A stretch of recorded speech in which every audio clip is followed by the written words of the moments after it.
All right. Well, hello, VOD watchers. I'm glad you were able to make it through part 34, which was obviously the heaviest episode of the entire series. I'm glad you're here for the epilogue, which starts here with part 35. I'm not sure how long it is, but I'm excited to find out. Appreciate you stopping by. Thanks for making it this far. Feel free to hit the thumbs up button. If you ever want to catch us live, 9:30 p.m. Pacific time, Tuesday through Sunday. Also, if you have tipped or become a member while offline, please know I appreciate you immensely. Thank you for being here. Share my stuff with people if you think it would be cool for them to watch this. Also, if you think Rockstar should know about this playthrough, you should tell him. Yeah, our son, we call our son Lancelot, apparently. It said I had a journal entry, so let's check the journal entry here. Apparently John Marston took everything out of Arthur Morgan's pockets before or when Arthur died.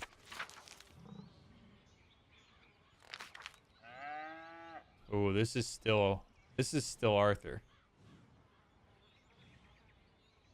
Found a fella caught in a bear trap a while back. Decided on a whim to save him, then bumped into him in town. Guy gave me some store credit as thanks. Guess it sometimes pays to help folk out. And the handwriting changes. Being back in this country made me dig up Arthur's old journal again. Odd few years wondering. Now back here, this country that we ran to when things went crazy all those years ago. My mind is full of ghosts. Been a tough few years. Jack don't like me, and Abigail cannot stand me. Or is it the reverse? Killed the fella because he looked at me funny. Abigail wants me to settle down to what? Everything I've tried has gone wrong. So long now. And now I'm back in the old country. I guess the North didn't turn out so good. Wonder if there's anything in these treasure maps. So now I'm a farmhand. Till I lose my temper again, I guess. Working at a place called Pronghorn Ranch. They seem to like me because I'm a big nasty, and they surely ain't. Some local tough guys seem to know they ain't. Well, I guess Abigail can't have everything. She won't be able to deny I've at least got a normal job.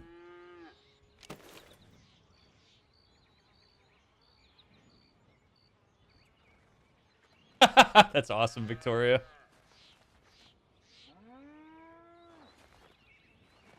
Oh, he gave him his satchel when he gave him the hat? I didn't notice that. Okay, that makes a lot more sense then. Interesting that John held on to all of it. I wonder, so, okay, from like a grief perspective, in some ways it would make sense then if John held on to everything that was in the satchel, because that's probably a tangible reminder of Arthur, right? It's like that way of keeping Arthur alive even though he's not here anymore. I think it's actually kind of neat that he wrote in Arthur's journal. Some people might see that as like being sacrilegious, but I think that's pretty cool. I like that Blackwater's not totally redded out here.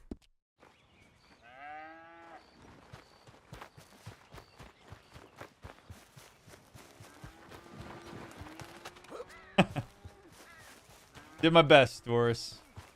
Can't do a good John Marston necessarily, but...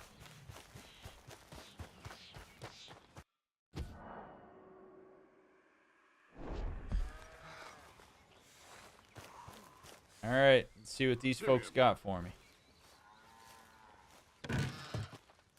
Milton, get over here.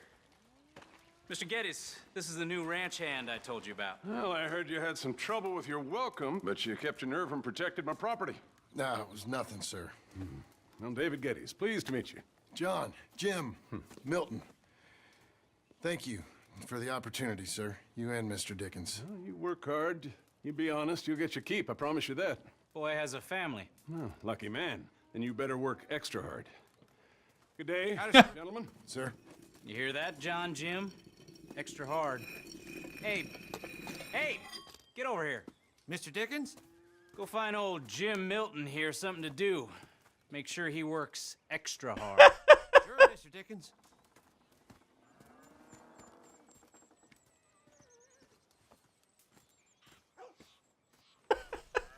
Come on this way. Mr. John Jim. I think that was good, man. John Jim. I find it interesting that everybody sees him being married as a liability. Like it really, like, people realize that means that theoretically, like, your wife and kid are going to be a priority. You may not work as hard. Like, you got other shit to live for than work. And if that ain't a metaphor for just how the United States operates in general, I don't really know what is. Oh, what's that? You have a kid and a family? You can't break your back for us 60 hours a week? I don't really know that we're interested in you then. Oh, you want maternity leave? Family liability, am I right? Here's a higher insurance premium. Is that your family getting in the wagon up there? Ah, believe it is. Mind if we go welcome them? Not at all. They have no idea. Is it true what they said about you when you arrived? That you ran off those hired guns? Look, can we, not discuss this in front of my wife? Oh, no. Sure. Yeah, of course, mister. We have to hope to God they know our name. Oh, yeah. I hear that.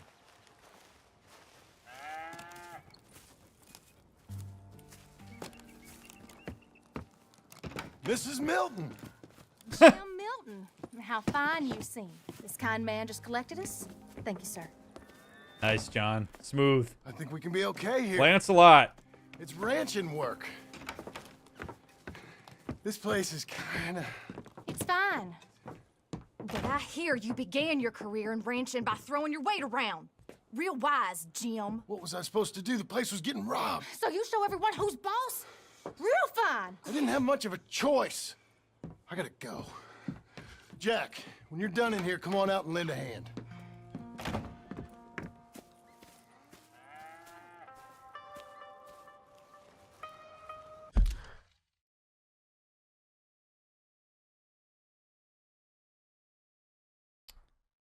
That is... Ooh. Okay. If I had to guess, Abigail is scared to death that John is going to go back to being an outlaw. Like, even though being an outlaw has its drawbacks, it's a little bit easier than honest work. It's certainly a lot faster paced. And so I'm almost wondering if part of Abigail's reaction there, I'm not going to go so far as to call it like a trauma response, but like she has enough of a past association with John doing something similar to this that she is freaking out because of that. It's kind of like if you went skiing and broke your leg the first time you ever went skiing. The next time you go to that hill, you make an association with that hill that you broke your leg there, and you potentially assume it's going to happen again, even though it's an entirely different circumstance with an entirely different context. Abigail may just be freaking out a little bit here because she has not yet seen, I don't think, or at least we haven't seen John really prioritize her and Jack. Like, I know she wants him to. She's glad that he's settling down. But her nervousness there makes sense to me. I'm not really inclined to side with John on this. I think what I would probably say to John is, hey, your wife is just scared. Reassure her, but listen to her, and your actions are what are going to reassure her more than anything else. So if you know that you're in this for the long haul and that you want to do this honest work, then just keep doing what you're doing. She will come around eventually. If you don't even believe in your own ability to do that, then that's an entirely different issue, and we need to be talking about that.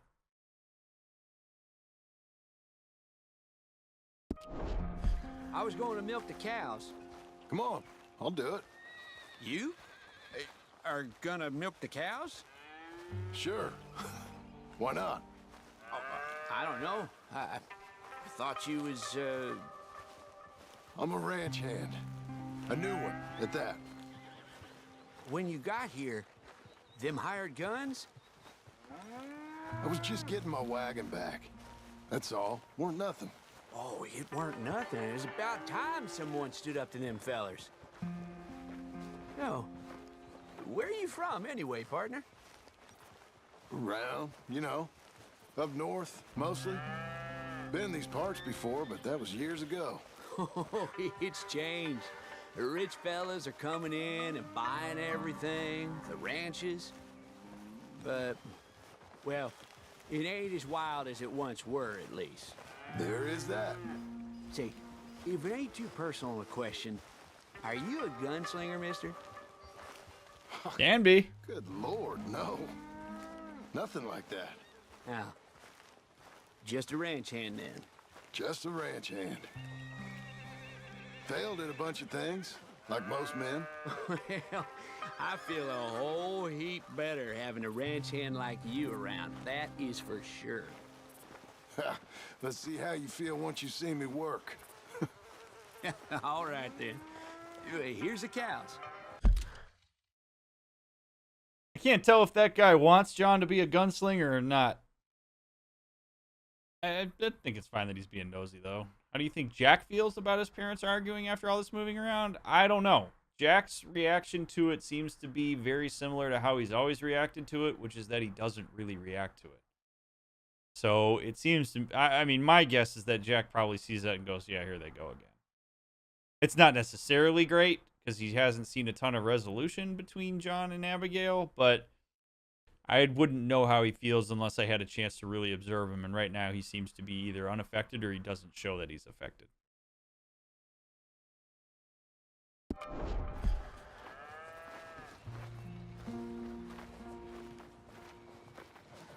Nice slow pace of life here.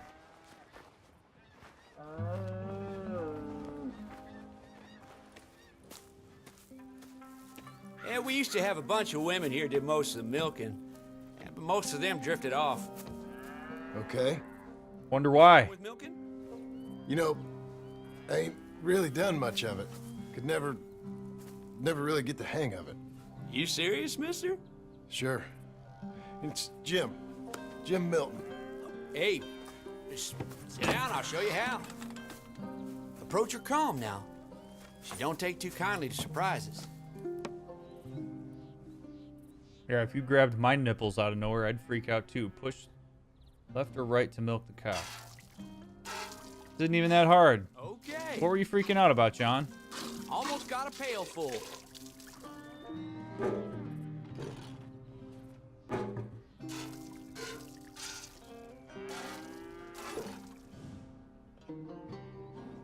I do not, Floaty, no. Hey, Pa. Is that your boy?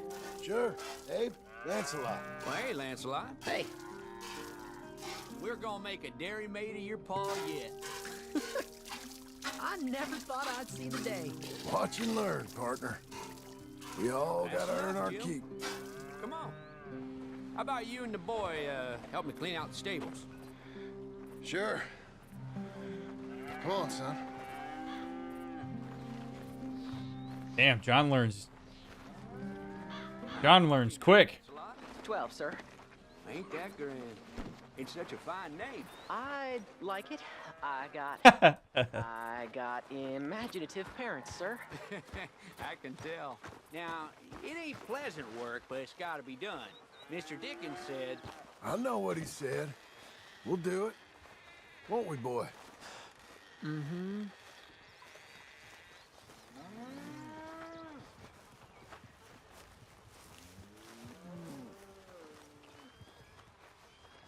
Okay. Well, you get them stalls cleaned out, and I'll see you later. Bye. Okay. Jack, let's just try and take some pride in this work. Hard as it may be. Boy, bring that wheelbarrow over here and keep it close to me. Yes, sir. All right, John. Moving up. You're a long way from Angelo Bronte's mansion now. Sorry, sir. Nothing. Yeah, so here's the thing, right? We can hear it in John's language and in that little aside to himself. there was glamour in being an outlaw. It is in some ways tied to his sense of identity. You can hear some of the judgment in John's voice about what it is that he's doing here. So he's having a dissonant experience of himself in this. This is what I'm talking about. This is why Abigail, I think, is on edge, because she knows. She knows.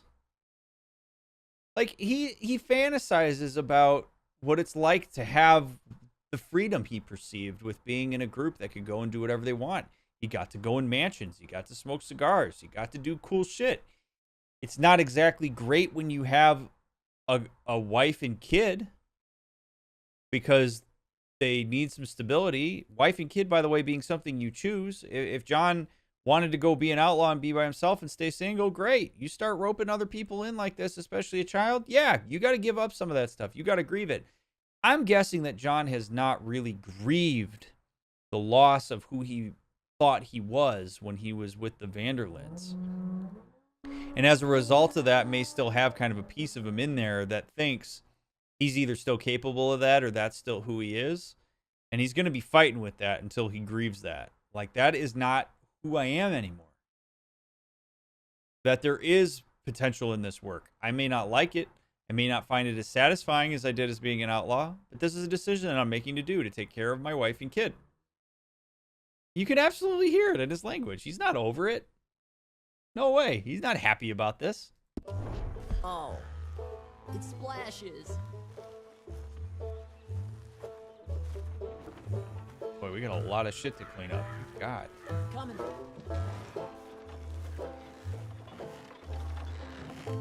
This is a dog's work. Yeah, but somebody's got to do it, John. You almost got me.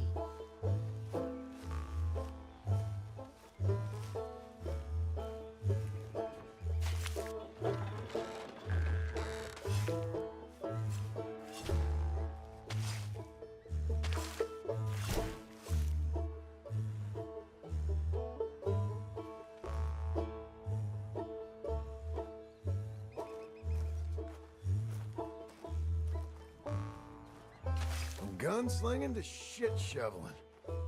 Great. Now, here's what John runs the risk. This is really nice, actually. There is self-judgment here. There is absolutely self-judgment, right? From gunslinging to shit-slinging. We are going to learn a lot about John's thoughts about himself in the way that he thinks other people perceive him. And it starts with his son. See, John learned that a father figure should impress a son figure. Dutch was impressive. Dutch was a fatherish figure, right? He's impressive. He's charismatic. He goes his own way. So John probably thinks that Jack right now, watching him do this, is thinking, my father sucks. Because John would think that. And so John has to be really careful not to project his self-loathing on this over to Jack and assume that Jack thinks he's also shitty for doing this. Like, if John is really going to do this, he has to take ownership of it. And he has to be confident about it. He has to explain it to Jack. Talk about it in a way that's like, this is honest work. What we used to do is not great. You know, this is what we do to take care of ourselves and the people we love. We do this stuff. Is it fun? No, but we can make the most of it. But John is too stuck in self-loathing about this. So we have to watch the way that he interacts with other folks and the assumptions he makes about what he thinks other people think about him. That's going to give us a ton of insight into where John's psyche is at with this. And already we're seeing him try to save face in front of his son. He wants to impress his son. The terrible position to be in as a parent, by the way. Trying to impress your kids is not really an ideal thing to do. Reckon even your mother would say we're almost done here. You finish things up, I'll go check on her. Okay. Ooh. I don't like that either. I don't like that, John. Saying shit like that to your kid about the other parent is not cool for two reasons. One, that's your kid's mother. He has an entirely different relationship with her, and that comment's going to hit different. Two, Jack doesn't possess the developmental understanding at 12 years old to be able to see that as abstract as it actually is. Talking shit, whether actively or passively, against the other parent through a child causes a lot of damage to a child. It scrambles them. Because if he thinks to himself, I respect my dad and I love my mom, and my dad, who I respect, is talking shit about my mom, what does that mean for my mom? What does that mean for me in relation to my mom? Like, it's just not a good look for John to do that. And I have to intercept that kind of speech between parents, particularly if they're going to have it in front of their kids or with their kids. I have to intercept that a lot, because you think that you're gaining favor of your child by doing that, but if you have to gain favor from your child by putting the other parent down, you're not in a good position, and it is going to work the opposite of how you think it is. This makes you look bad, John. It doesn't make you look good.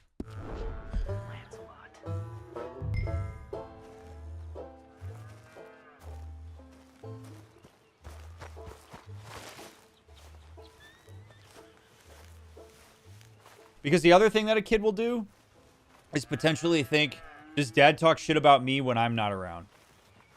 Because kids think egocentrically. And I don't really know of parents that want their kids to be thinking that kind of thing.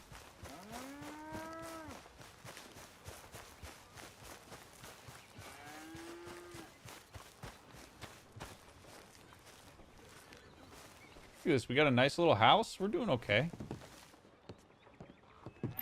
Hey, Hey, I agree, Floaty. where's Jack? shoveling shit in pursuit of the better life you want? Same as I've been? Won't do him no harm.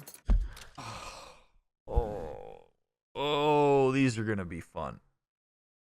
I get to put my couples therapist on for this. Or my couples therapist hat on for this. Oh, man. Don't do that, John. Okay. So, again, this is where the judgment is going to cause problems if John doesn't work his way through this. Because when he says to Abigail there, shoveling shit like I am for the life that you want, he is deferring his own accountability to her,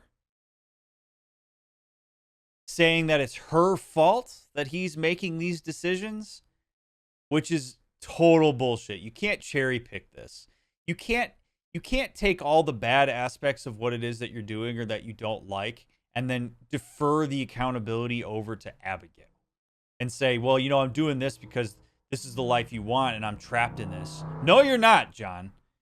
In fact, you don't have to stick with Abigail and Jack. You could have gone elsewhere. It would have not been a great thing to do, but you do not get to make decisions to hang around your family and to provide for your family and to do it the right way and then hold it over your wife's head and say that it's because of her that you're doing stuff you don't like. She ain't holding the gun to John's head telling him he has to do it. This kind of stuff, like, happens way, way, way, way too often. Giving people power as like in a backhanded way. This is what you wanted. I'm in a shitty mood because I'm doing this because this is what you wanted. It's your fault. No, it ain't, John. You think John is still holding a grudge against Jack for enjoying his time being kidnapped? No. No. If that would be ridiculous, to be honest with you. If John is so far gone as to be holding a grudge against his son for something his son couldn't control, that makes John Marston a really shitty person, and I don't think that's what's going on at all.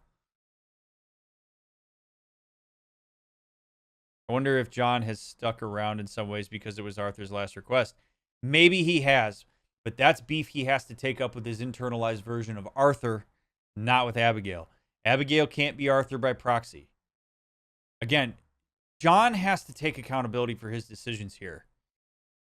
You don't get to pick and choose what aspects of your life you make other people's problems and what aspects you make yours. It's just not fair. Also, Jay, thank you for the raid. Those of you coming along with Jay, CEO of Dauntless Snacks, with whom I am a partner. Hello. Great to have you here. Link to Dauntless Snacks is in the description. Also, ! Dauntless. Use code YouMatter at checkout. 10% off your order and support the stream. All right. We're off to a good start here. So John, again, I'm gonna kind of come back here, right? So process-wise, here's what's happened. So John has deferred accountability over to Abigail. I'm guessing Abigail's probably going to get defensive here, rightly so. I know. Guess maybe we can last here. No, maybe not. Survive. Do a little better than survive for once. I'm tired of fleeing, John. So, well, you know. Me too. Good for Abigail, man. Wow.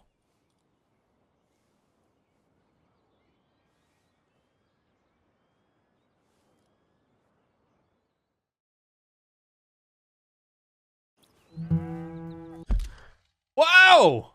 I wasn't ready for that. Could not have been more wrong. How could John have expressed his frustration in that situation better? What John should do is when he comes in, he should say, you know what, Abigail, I'm really struggling. Like, I'm really struggling with what we have to do to live an honest life. It's new for me, slower than I want. I'm really judging myself for it, and I don't want to take it out on you, but it's been hard. That's what he should say. Jay, holy shit, dude. Thank you for the $50, man.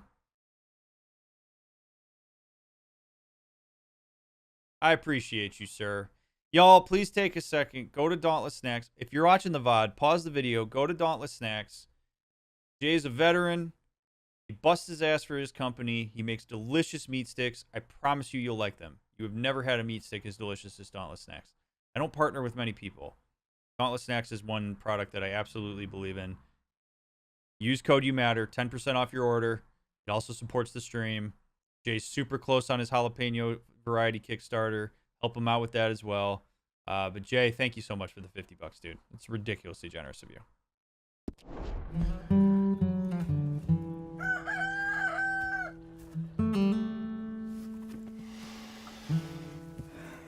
I'll put some coffee on.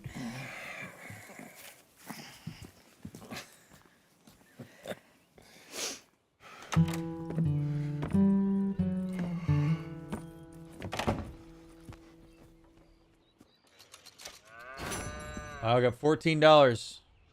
So I think the other thing is John is going to have a bit of a dissonant experience here because he's being forced to reevaluate his sense of self. It's not glamorous anymore. It's not glamorous in the conventional sense, but it can be meaningful for him. And there are probably aspects of this life that John likes, and then there are probably aspects of this that John can't stand. Morning. And he's got to square the two of those up. And it's going to take him some time to do that. I think as he gets more and more reinforcement from Abigail, like he is there, of like, we're doing the right thing, and I appreciate you for doing it. Thank you for settling down. I know that's not been easy. I think that's going to help him. I also think he needs to reinforce for Abigail. I appreciate you hanging in there with me. Thank you for being patient. I know this has been difficult. Validate those things, and they're off to a good start because they can problem solve anything. If they get into a point where they start slinging shit at each other instead of saying those vulnerable things, we're going to have a problem.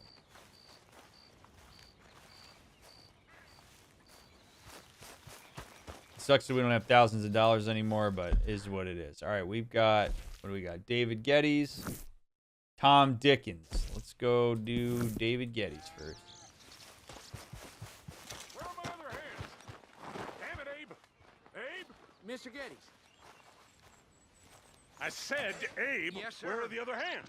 I thought I said I don't rightly know, Mr. Geddes, sir. Well, what good is that to me? We got 3 horses lost, possibly more, a mare about to foal. Sir. And no hands to help with any of it. I'm supposed to be heading into town. This place is chaos. Hey, Pa! Can I get some help? Pa! Milton, you good with horses? I'm okay. I'll do whatever needs doing, sir. Good man. Can you help my boy, my youngest Duncan? He will insist on riding Jeremiah, a horse that is far too strong for him. And my wife will need help with this mare. Abe? Sir? You and Dickens better not make any more mistakes like you did today, you hear? No, sir. Thank you. Both of you.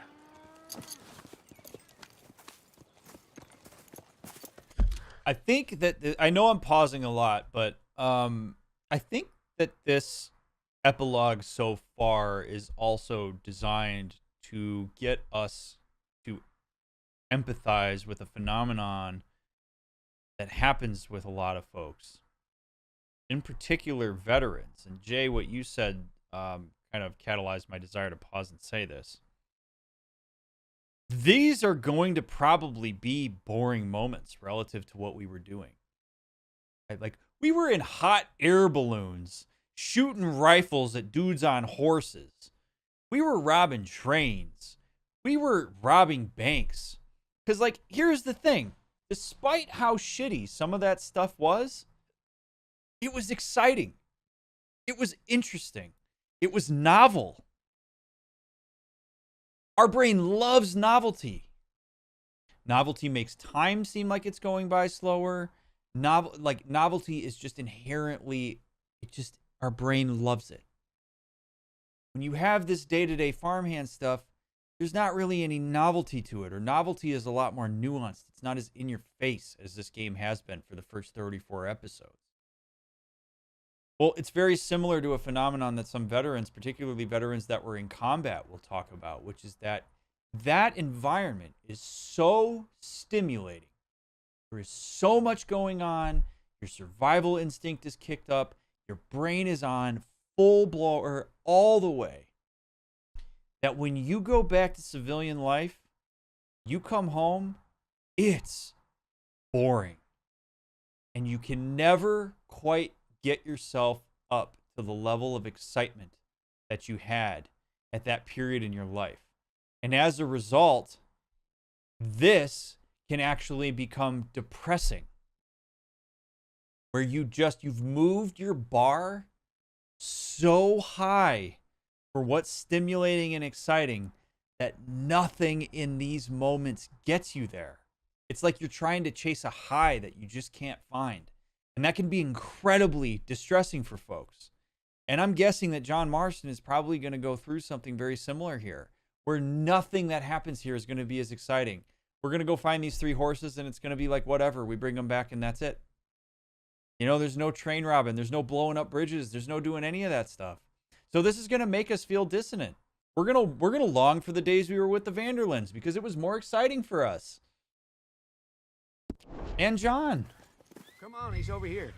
I'm good. You get on. Go find them horses. No. I'll show you. I mean, since you showed up, runaway horse has been to some of our problems. And I am thankful for that. I ain't done too much. I ain't much of a rancher. Oh, heck. Hey, maybe them Laramie boys weren't so tough after all, hmm? Maybe I could have handled them. Of course you could. They're just loudmouths. Yeah. So, is that what the boss is doing in town? Some business with them boys or something? Oh, when Mr. Geddes goes into town, well, it ain't exactly for, business. Oh. Okay then. All right. He'll be just at the end there. Well, I better get to. Thanks, kid.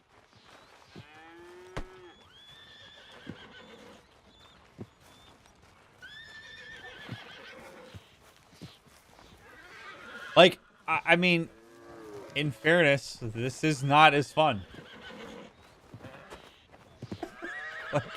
Like I didn't sign up for Farmhand Simulator. But here we are. You know, hunting was a nice way to chill out. Doing shit like this was a good way to chill between crazy missions, not the way of life. Hey. Need a hand with that horse? No? Whoa. You sure about that? Okay, yes, I do. Pretty big one. That's Jeremiah. Okay, Jeremiah. There, boy. I know how to do this. John, come on. Settle down, okay? Come on. Easy, boy.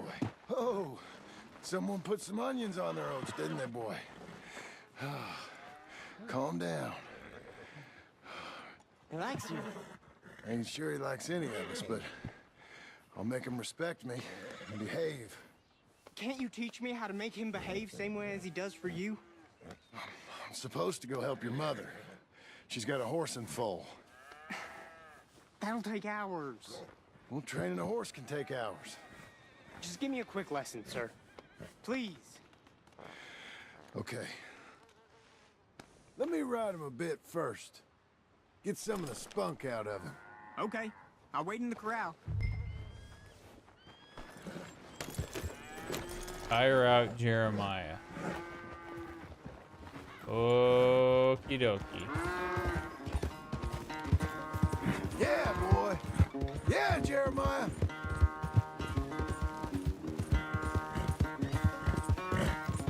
Absolutely beautiful game design. Come on.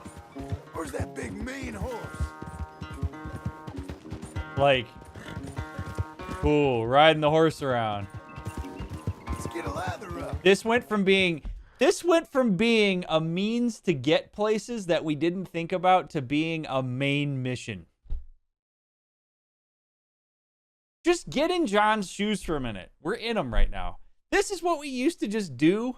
We used to just run around on a horse because we needed to go visit Charlotte. We needed to go. The mission is to run the stamina out of the horse. And if we're exhausted by this, John is absolutely going to be exhausted by this. He's going to have to really muster up some intentional focus on the exciting parts of this as best he can. Because I'm going to tell you, man, I'm like, okay, cool, ride the horse around. But it's beautiful in the sense that this is what a lot of folks go through. When you know, there's so much pressure on so many of us to settle down. Like, think of how often we hear that. Find somebody. Have a child. Settle down. Have a house. Do the same thing every day. And like, we talk about that as if it's an ideal. When that's for some people, but it's not for everyone. And if you're John Marston, who grew up in the Vanderlinde gang as a major member of the Vanderlinde gang, this is excruciating.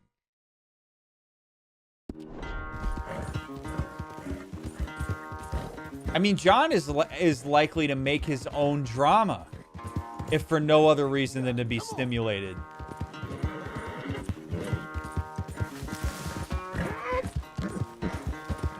All right, good boy. You ain't gonna give us no trouble now. No, I don't think so yet, Elikai. No. I don't think he'd be doing this if that was the case. All right. He's ready for you. Okay. Get on up there and go nice and slow. Stay calm. Watch Duncan. The horse. You're calm. My heart's beating a little. Keep your voice calm and your legs strong. Don't let old Jeremiah sense fear. I won't. Doing fine. Real nice. Not that I'm saying you need one, but you sure there isn't another horse you ride around here? I had a pony, but I'm too grown for him now. Yeah? You think my son could borrow him? Ha, Lancelot? Yeah. Sure. I'll get it hitched by your cabin there. All right. Thank you, son. Can I ask, are we in trouble from all these Laramie boys? They say Mr. Abel's real rich, way richer than Pa, and he's got all these hired guns out of Laramie, and if Pa doesn't sell, well, they'll come here and they'll... Easy there. You don't have to worry about all that. You just worry about Jeremiah there. Yeah, but... Just worry about the horse. Yeah? Yes, sir. I think you two might be ready to go out without a chaperone. Oh, I'm not sure about that. You're good. Nice and easy now. Both of you.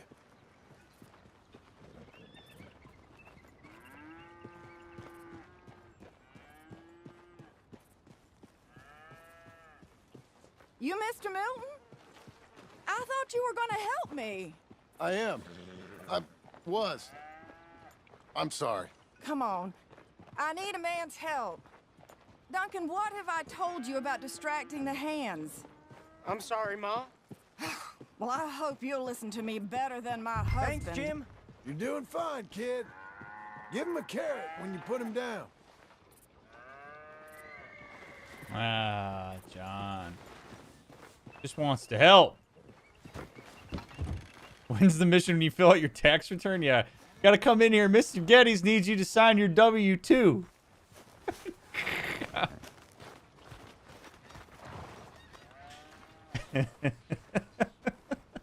And it could be Mona.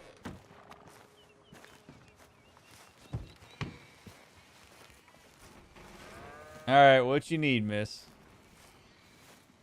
So, you know much about birthing a foal, Milton? No way. My God, where does my husband find men like you? Still, we all know where he goes in town, and it ain't hunting for hands. Not too hard, you just stick a hand in there and get a feeling for where the legs are. Go on. Whatever you say, ma'am. Just shove your hand in a horse's vagina, John. It's not that hard. Hey, now hold on. You'll know them when you got them. And pull. Hold. It'll come. Okay, well, I think she's... Well, we're not out of the woods, but I think she may be okay. Great. We'll make a proper hand of you yet, Mr. Milton. I hope so. Thank you. Oh, and Mr. Milton, feel free to make a call at the house sometime. Perhaps even now. A drink to toast our new arrival. I'd like that, but my wife is expecting me back. Oh, you're married? Oh.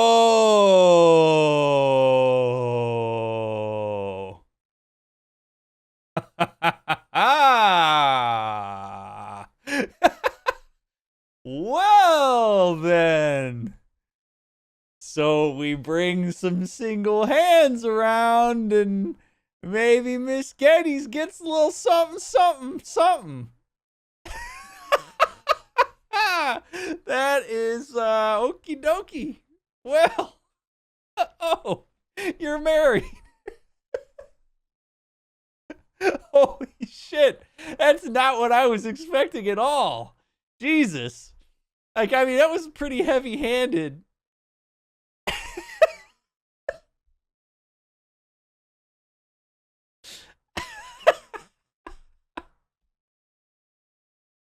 You know... Okay. All right. I actually am gonna I am gonna use this to talk about something though.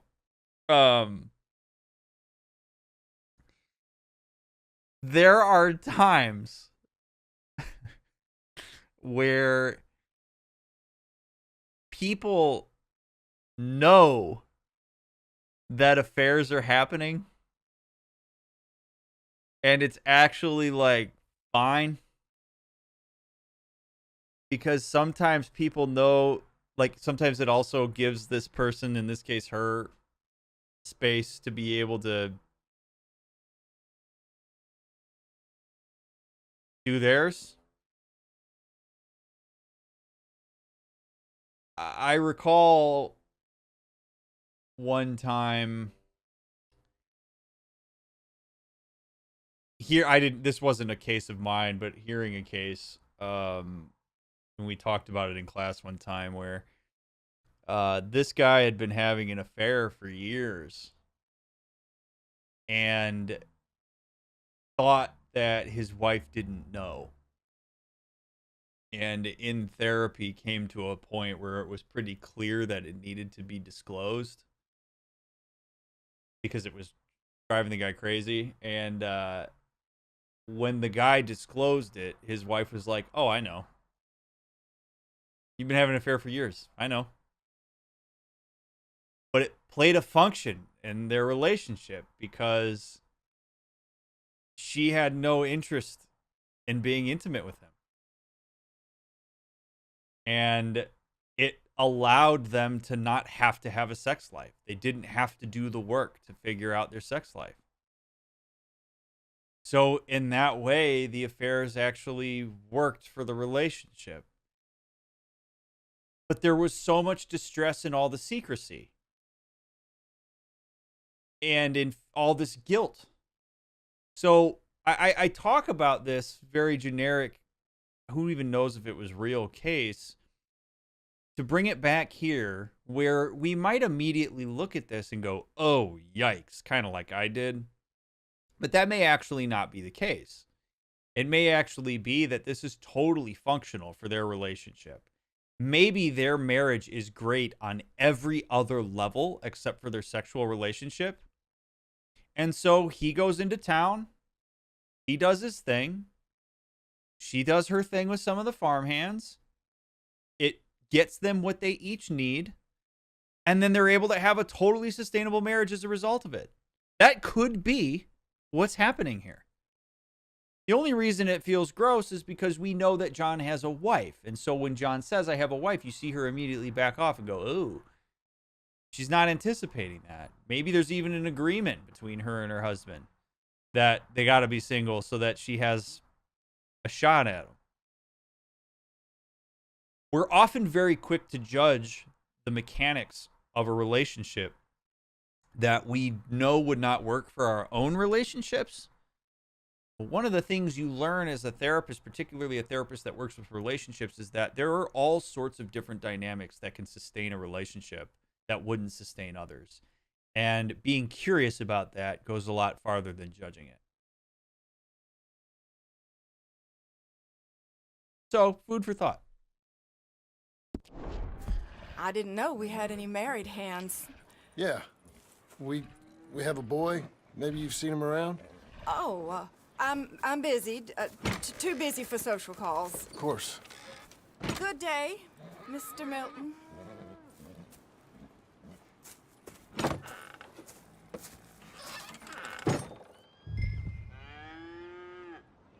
Yeah, now, that is gross. I agree with you, Diego. It is gross that she is doing it in that capacity as somebody who has a lot of power. She did back off, which is nice, but John has the luxury of being able to say no there and falling back on the fact that he has a wife and kid. If you're a farmhand that doesn't have that and you're in need of the money and they are making it possible for you to have a living and she makes that pass, there's absolutely a power dynamic at play there. 100%. So while it might have worked out okay for John, it makes me feel a little bit weird about the other guys on the camp. Like, she could retaliate. That's the thing. That's the kind of thing that, like, if this was flipped and John was, and we were playing as Abigail and that was Mr. Geddes, think about how that would look. We would be having a hour-long conversation about sexual harassment because men hold dominance over women societally. Because John's a man and Mrs. Getty is a woman, we tend to not look at it the same way, even though we should. Which is that there is power there that is being used to facilitate a sexual relationship that could have detrimental consequences on his life if he turns it down. So it will appear consensual, but it may not be entirely consensual if he's in on it. And you could look at it and go, oh, come on, he could just say no and just run away from the camp. And maybe John Marston can do that, but not everybody can. It's really not great. And this is the kind of stuff that a lot of people in positions of power, particularly men, but women as well, will use their power and influence to coerce folks into sexual favors. And if you have power in a situation, this is why it's important to know that you have power.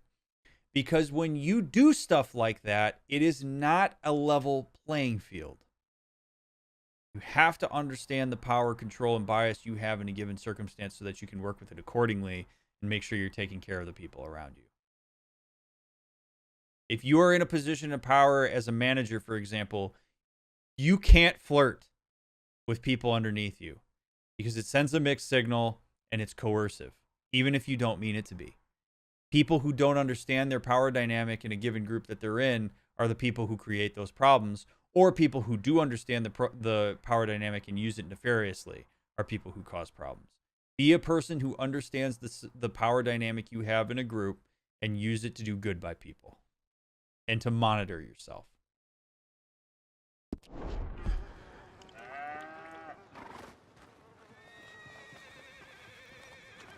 Yep, exactly, Mona.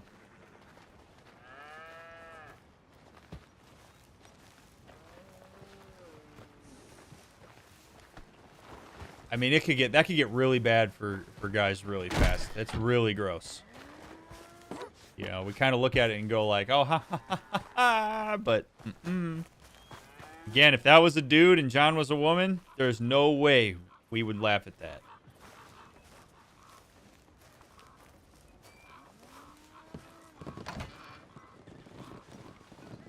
Hey, John. Jim. Sorry. So, this is what you wanted. Fake names, which, by the way, Dickens sees clean through. John. Us on the run. John, this is our chance to make something new. John. When John walks into this room, here's where couples therapist Ryan comes in. When John walks into this room, what he just said to her, he gave a statement. I'm going to bring us back to a conversation we've had many times about when you ask a question, you are always also giving a statement. Sometimes it's easier to see than other times. When John asked this question, what John is actually saying to her is, I'm not sure I want to do this. I'm not sure I'm into this. Instead of taking ownership of his experience, he asks Abigail a question to seek some reassurance for the statement that he just said, but he puts Abigail in an impossible position. Because if Abigail responds to this truthfully, which is what she's doing by saying this is our real chance, it becomes invalidating of the statement that John made, even though he asked a question. So John says outright, I don't know that I am really feeling this, Abigail. This doesn't really sit right with me, and it's just not interesting to me. That provides Abigail an opportunity to say, okay, I hear that. That makes complete sense, John. It sounds like you're distressed by this. Let's talk about it. Right? It gives her an opportunity to validate. In this scenario, she answers the question truthfully. He says, are you sure about this? And she goes, yes. And now John doesn't really have room to navigate. If Abigail says no, then it's reassuring of John's experience. And I guarantee you, he goes, all right, then we should get out of here. But then again, he's deferring the accountability for that decision to Abigail. He can say that he's leaving because Abigail said she wasn't comfortable with it, instead of saying that it was him who took the initiative, that he didn't want to do it. And I think this is in some ways a remnant of what John learned he was in the Vanderlyn gang. He's a guy who follows. He's not a guy who stands up for himself. If John speaks out and he says his piece, he's denied, or he's glossed over, or he's forgotten about, or he doesn't matter, so he learned to follow. Well, he's doing that with his wife. John needs to take ownership of his experience there and say it directly and give her an opportunity to respond accordingly.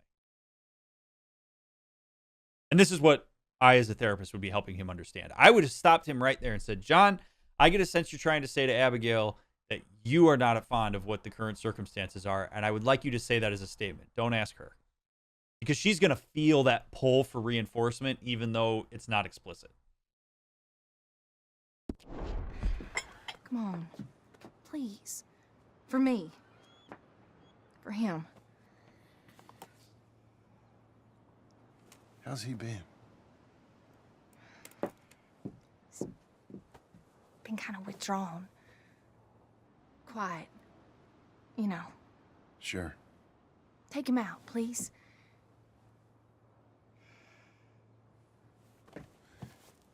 Come on, boy. Let's go for a walk. Come on.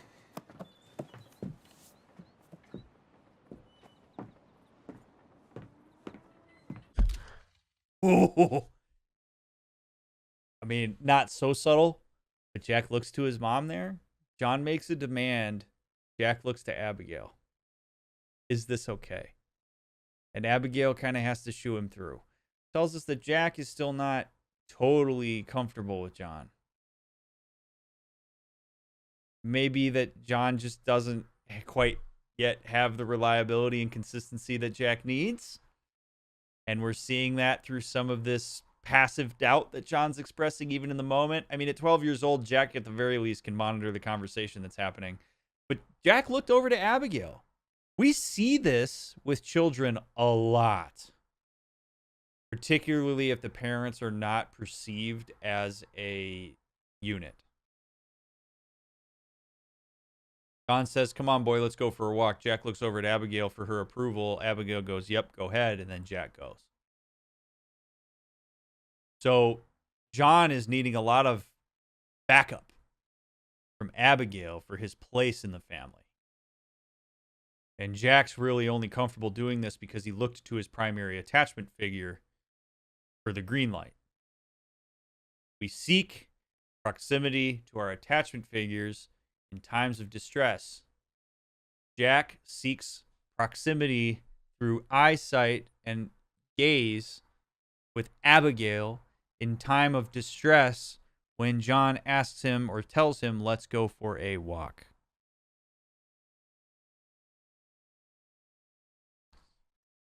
These types of nonverbals are super important to understanding behavior, hierarchies, and dynamics of systems. And I don't know that I would go through the explicit-implicit leadership thing here with them. I don't know them well enough to really make that call. Because they both seem to be sharing some level of leadership here. So I wouldn't get too hooked on the explicit-implicit leader thing here. I would think about it more from an attachment perspective. And by the way, if you want to learn more about attachment theory, I've got a mental health lecture on my YouTube channel that you can check out and watch, and you might learn a little something about yourself.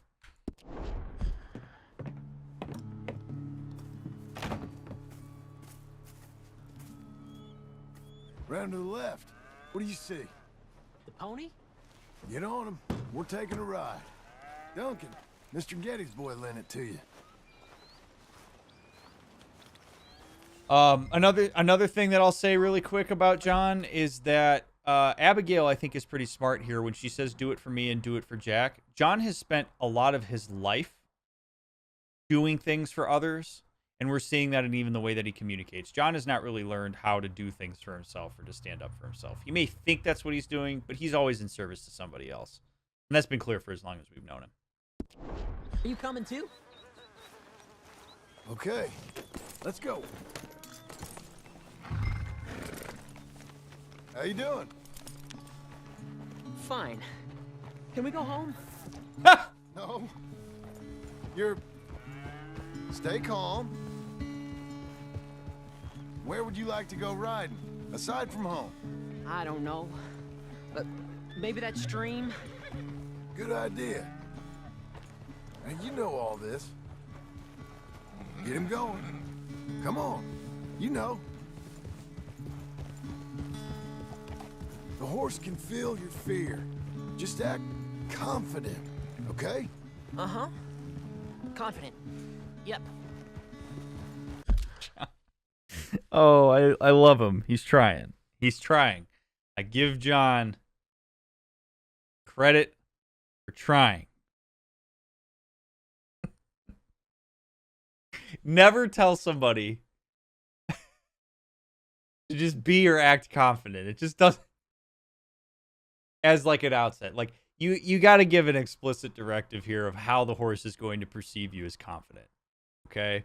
It is true that you do build confidence by engaging with people confidently, by faking it till you make it. But Jack needs some specific directions here on how to facilitate confidence with a horse. So maybe John says, grab the reins tighter, give him a little jab to the sides, sit tall, focus on X, steer him in a direction, show the horse that you're in control by doing this, right? Like, those are the things that are going to assist Jack in facilitating some confidence by giving him explicit behavioral directives. Not just saying, act confident, right? Also acknowledging you're anxious, and that's okay. The horse is going to pick up on that, and here are the ways that you can override that. Here's the ways that you can show the horse that you are in control. So he's trying, but giving a 12-year-old kid a conceptual directive in the form of be confident, that ain't going to do nothing for Jack. It's going to fall flat on its face. Don't pull on the reins. You'll yank his bit out. Use your legs. Use your legs. Good job, John. There you are. Good. Right? Told him what not to do, but followed by telling him what to do. A little kick and a... All right. Good. Good. John doing what he should do here now.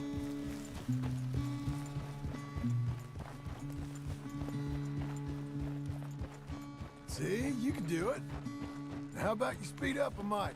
Okay. Whoa. There we go. Yeah. Non-judgmental repetition here, John. Now let's slow it down. Whoa, boy.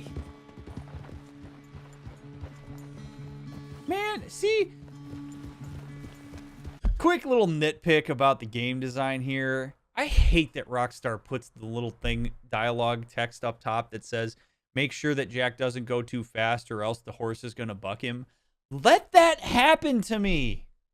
Rockstar, let me find that out on my own. Don't tell me that. God damn, man. Like, half of life is having to figure shit out on your own. It would be so much more interesting if, like, I pushed Jack on the horse and then the horse bucked him and then we had to deal with it.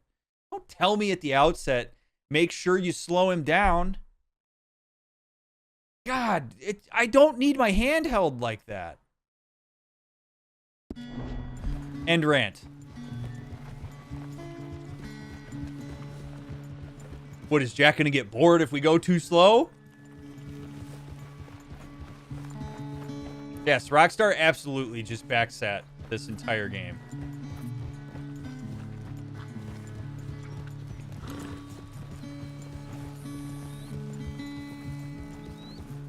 Like, I don't need you to peel the curtain back. This ain't so bad, sir. Good. Amazing what the right horse and a little confidence can do.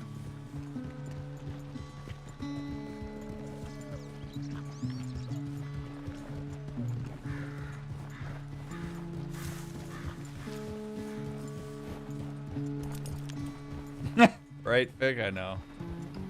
How would you like your handheld then? By you, Steve. How do I look? Better than before. Keep at it.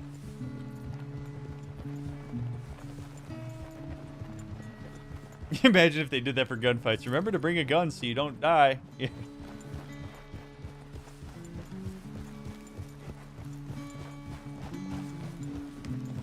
I'm getting there. I should hope so. Okay, let's go across to the stream. Yes, sir. Easy. So here's another reason why. So gameplay annoyance aside, here's another reason why I'm a little bit bummed that that's the case, that it does that. I probably would have pushed Jack, and he might have got bucked. And when he got bucked, it would have been a perfect opportunity for John to serve as a security for Jack. Because Jack would very likely either get scared or he would get frustrated with John. And John in that moment has an opportunity to stay calm and to show Jack that, like, this is okay. This happens sometimes. And this is something that we can pick ourselves up from. Like, John could be the confident figure for Jack in the way that he's expecting Jack to be for the horse. It's a concept called isomorphism, which I know that I've talked about before. It's basically the idea that, like, you model down the hierarchy. So if Jack needs to learn confidence with the horse and he defers his anxiety up to John, John can serve as the confident force that Jack experientially learns from and then exhibits with the horse. So if Jack gets bucked there and we experience some adversity and he gets frustrated with John, John can talk about this as being a normative part of learning. This is part of the distress of it. You know, sometimes you push a horse too far and they will throw you off. And so you got to get a feel for it. And that's okay that this happened. And I'm here for you, son. It would have been a very nice moment for the two of them. But there was a control put in place there to stop me from doing that. And I can't unknow that.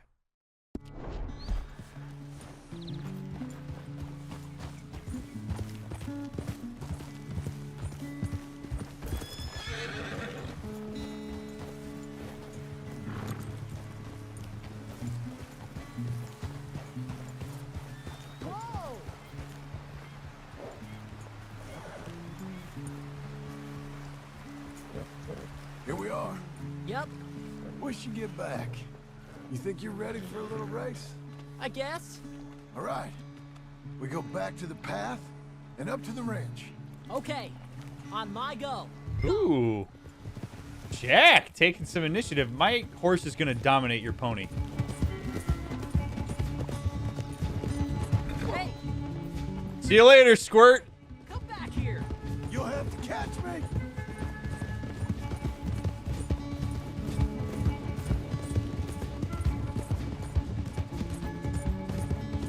Your horse is much bigger. And you're much smaller. Like a jockey. Yeah, throw some more excuses at me, Jack, for why your little pony ain't got shit on me. Let's do this.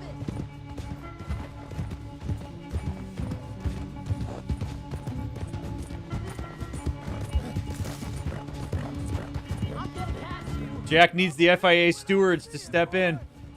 Needs the FIA to come in right now, because he ain't got a chance. That's straight. Come on. Hey! Jack cheated!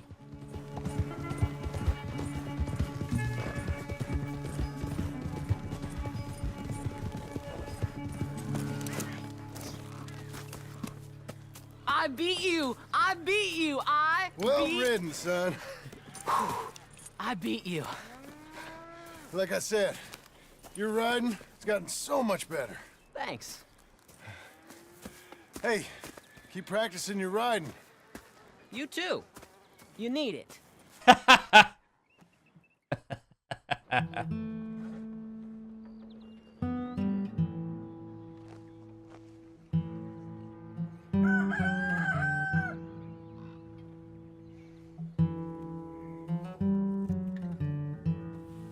Hey.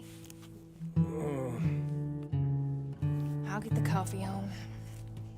Thank you.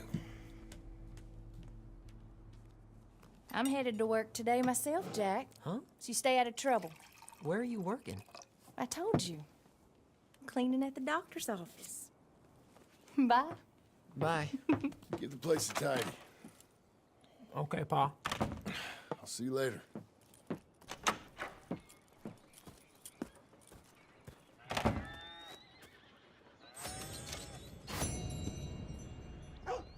$3 a day, baby. Let's go.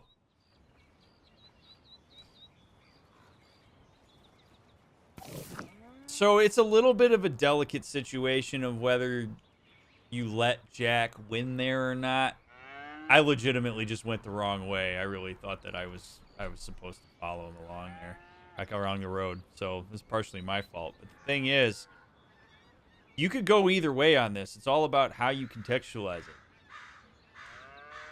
You could beat Jack, and if John beats Jack in that race, then what John has to do is help Jack understand the aspects of his loss that he did well. So John could explain to him, you know, your technique was great. Your horse didn't really have a chance against mine. But here's all the things you did right. I know you're disappointed you didn't win the race, but me letting you win the race isn't really you winning the race, and it wouldn't feel so great. So you lose sometimes, but let's figure out what it was, what parts you could control and which parts you can't, and which parts we might want to work on. You make it a collaborative thing. If you let him win, you can certainly make the argument it's good as a confidence boost. Glad we did it. He needed it. He needed to believe that he won. But you will also run the risk of Jack realizing you let him win and actually losing some respect for himself and for you, and potentially thinking he doesn't really believe in my ability to win, so he let me. And that's not exactly great either. So whatever you end up doing, you have to make sure that you own it. And I'm a big fan when trying to teach a skill of not making it too easy on a person. You do need to learn how to grow, and you do need to learn that there are times where you are not going to get your way or you are not going to win. And that doesn't mean that you quit, because it makes it all the more sweet when you build up that skill to a point where you do beat Dad fair and square.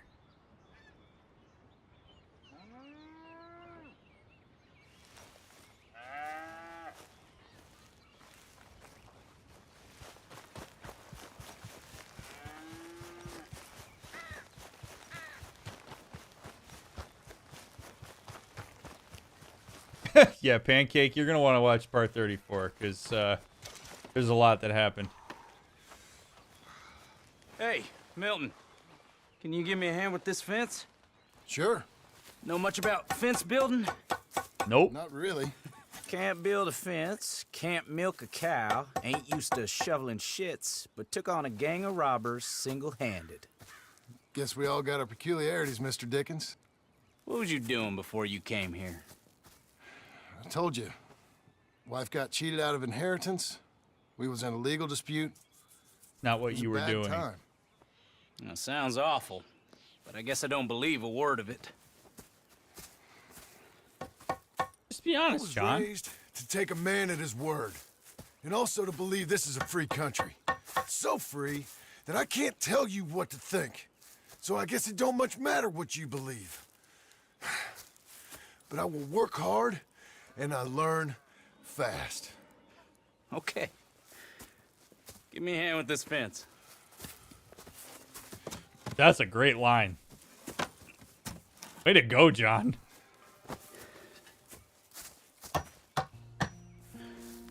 Yep. There's plenty more to do. Pound it in there. We don't want it coming down. Okay. Again. Good. Now grab a rail, line it up with a notch, and place it in. Building fences. Okay. Any notch will do. Now, lift up the other side. They gotta line up, see? Now the next rail.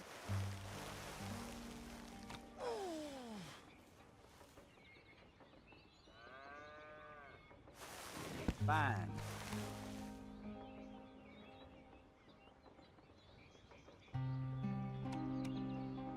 That's it. Yeah, John, you big and strong, huh? You big, strong boy. Good.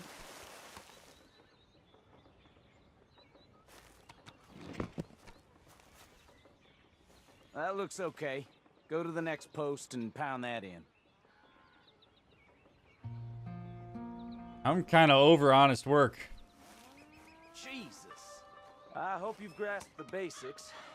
I got other matters to attend to, but there's more than a day's work here for you. All right. So long. What are you doing, John? Sections when you're done. Okay. Let me just smash my thumb against this post.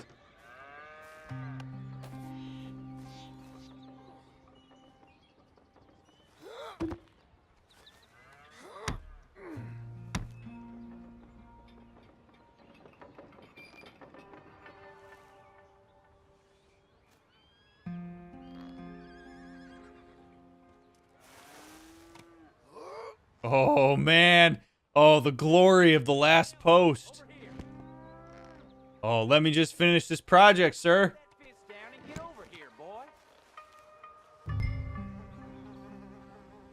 Investigate the commotion at the corral. Oh, shit.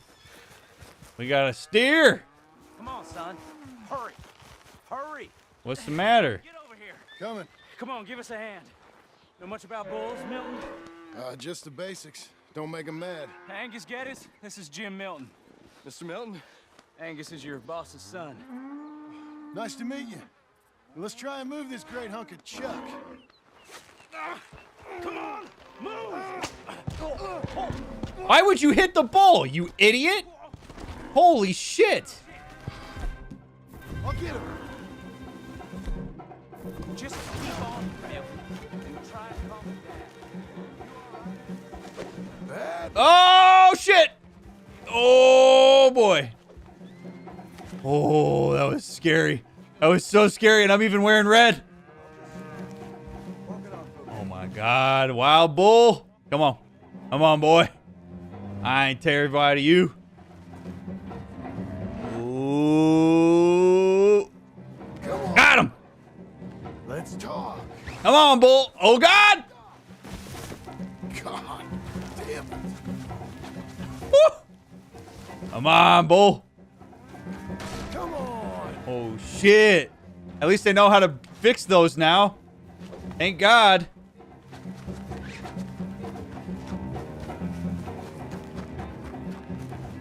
Get over here. Oh! Gotcha. Come on. No, no.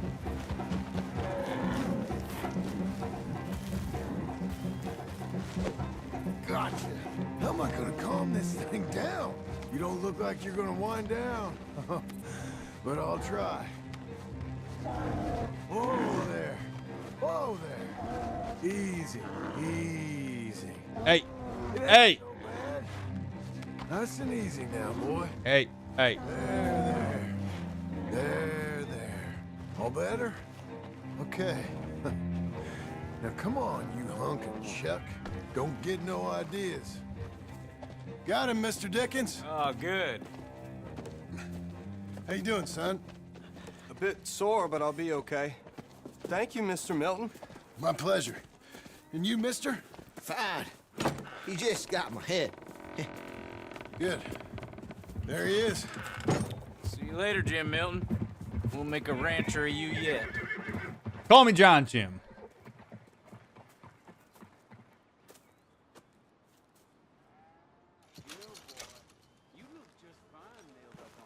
Uh-oh. Mr. Geddes don't like trespassers. Was that, yeah. You hear that? He don't like trespassers. That's what I said. That's a real familiar sounding voice. Well, does he like dead bodies on his property? No, now, come on, mister. Tell your friend, Mr. Geddes, he's gonna sell the... You want to watch your mouth, boy. You will be the first one we kill. Leave him alone. Oh, careful, boys. Careful. Look at this. Maybe tough not. guy. Get out of here. Oh, fancy pants Geddes paying you to be tough for him, huh? No, he's paying me to keep the place clean. Oh. Said he had some problems with vermin. Oh, listen to this. Real funny. Oh! Come on, get him! I'll kick his head in, boss! Get that feller!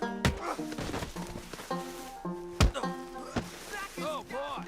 They didn't hire you because you're tough. It's because you're stupid. Is it? Is it? I'm gonna smell like cow dung, boys. It's like that, huh? When was the last time you had a bath? Yeah, you couldn't clean my boots. Oh, dear. Mr. Milton!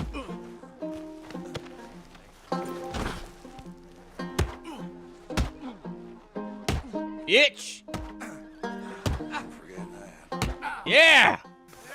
Get off that man! Get off him! He hit me first. Oh, you can fight, boy. I'll give you that. Well, how's your wife in the brawl? Leave my wife alone. Oh, she's real pretty. Get out of here! Oh, quite a temper you got. Imagine you're frustrated with your lot in life, married to a shit-shoveling farmhand. What'd you do wrong to end up here? Leave my wife alone. Welcome to Big Valley, Jim Milton. Pleasure to meet you both. We'll see you again. And you, boy, tell Mr. Geddes we called. We'll be back. Thank you, Mr. Milton. Thank you.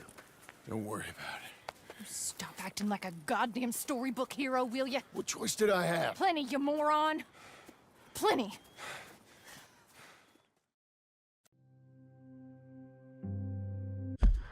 I can't say I'm with Abigail on that one.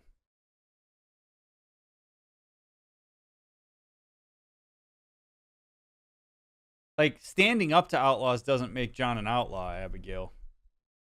Like, there's some real stuff for the two of them to hash out here, because they were gonna beat that kid up, or they were gonna take shit up out of the farm. Like, John did have a choice. He could have left them alone, but I don't know that that's the choice that a reasonable person would make.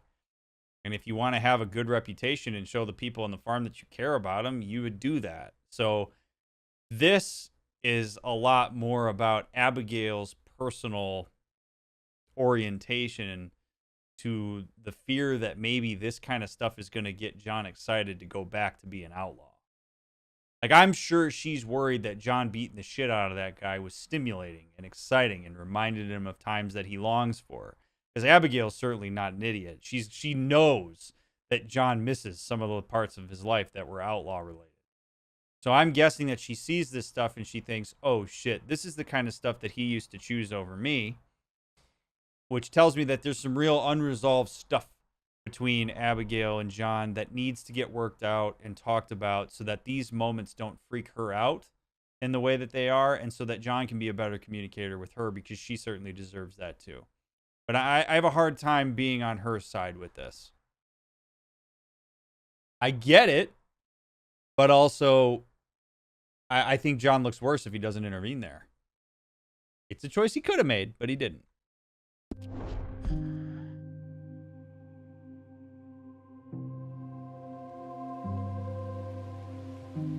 But again, she has to communicate directly with John too, in the same way that I was talking about John communicating directly with her. We all get caught eventually, John. I guess the trick is to decide by whom.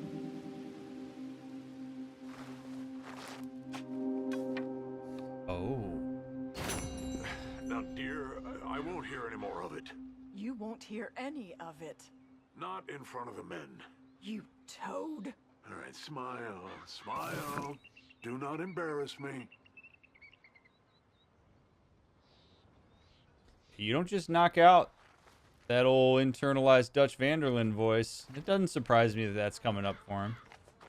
It is John. So if we want to conceptualize Dutch's voice there as an intrusive thought, then the lesson to be made there is that John is responsible for his response to that internalized thought. Just because he hears that thought doesn't mean it's true, doesn't mean he has to act on it, doesn't mean any of that. So he can say, all right, Dutch is still in there, but those are Dutch's words. They don't have to be mine. Or he could listen to it and give it a little bit of energy. But for now, we'll look at that as an intrusive thought. Thoughts are not harmful.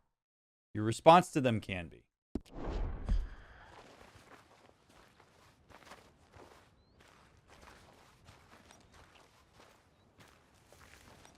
I will say this John Marston part's getting us a lot of stuff to talk about. All right, so we got a mission for Abigail, and we got another mission for... No, right here, so I suppose we ought to knock this out. I should like to have a word with you. Yes, sir. Mr. Geddes? Hey, I heard we had another incident with the Laramie boys. Yeah, there was an incident. Well, I mean to scare me. Are you scared? A little. I've got a lot invested in this place, and not just the land, but my family. It's hard to explain. I understand. I'll do my best to keep you safe, sir.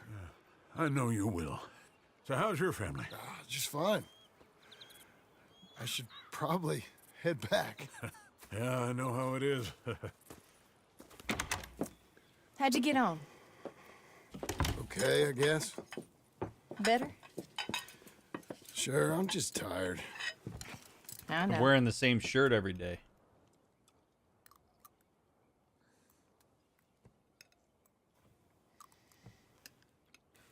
Anybody want some more? No, I'm thank good. you. We still have full plates, Abigail. Pearson. John Marston, you're such a pig. All right, it's getting late. Ooh. Okay, just gonna throw this out here. I think there's a chance that Abigail might miss it too. And this is one of the things that happens when you don't talk directly about stuff. Is things leak out passively. I think both John and Abigail do want stability in their lives. They do want to be settled down. They do want to be with each other. They want what they think is the best.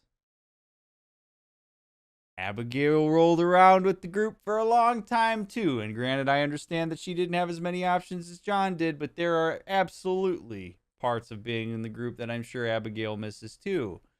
It could very well be that her and John are on the same page with this. Like, man, I kind of miss when we were rolling around with the Vanderlands. I'd like to know what they're doing. Not that we have to join them, but can we at least acknowledge that this does not hold a candle to how exciting that was? Just throwing it out there. That little comment about Pearson.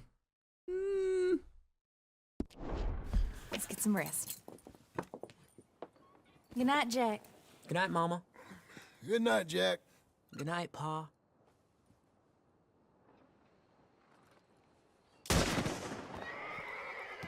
Hell was that? What are you doing? My job, Abigail. Lock this door behind me. Don't open it unless you know it's me. John, you should probably grab a gun, big dog. They got Dickens over by the stable. Holy shit. It's over. Rich man's. Who's this? New man.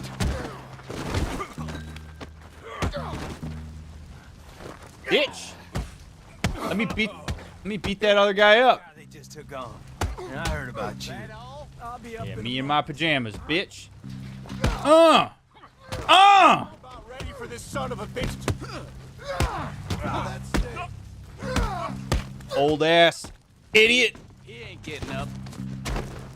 They've killed Mr. Tolbert, and they've stolen my goddamn cattle. You men okay? I think so. Yeah? Jim Milton saved my life. It's Mr. Abel. Yeah, of course, it's Mr. Abel. I can't believe he thinks he can scare me out of here. Then I guess we're getting your cattle back, I guess sir. we are. Can you go too, Tom? Of course, sir. All right, Jim. I know you can handle yourself. A little. Go get your guns and head out. Guns? Oh, don't play coy with me, son. We need your help. I don't care what you used to do or what your name is. This is the land of second chances. Understood. Okay. Funny how a crisis will change a man. All of a sudden, you're useful. Function, don't ever underestimate the power of function in a relationship and in a crisis. All of a sudden, that shit don't matter much. Ain't too skeptical of you anymore, sir. Why don't you go ahead and grab a gun and protect us? Because that's what the situation demands. Come in, it's me. What was it? Mr. Geddes' cattle was taken. Oh, she ain't gonna like this. She ain't gonna like it. What are you doing in that thing? Mr. Geddes been real good to us. What are you doing? My job, Abigail. My goddamn job. All right. He throws Arthur's hat on, and away we go. Nothing will get John hooked like a sense of... John needs to be loyal to something. John's used to being loyal to a figurehead. John is not used to being loyal to his wife and kid. This is homeostasis for John. This is how strong of a pull it is.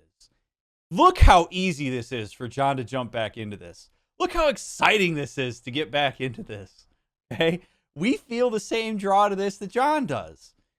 Here we go. I got a person to believe in who took care of me a little bit, and now I owe him this.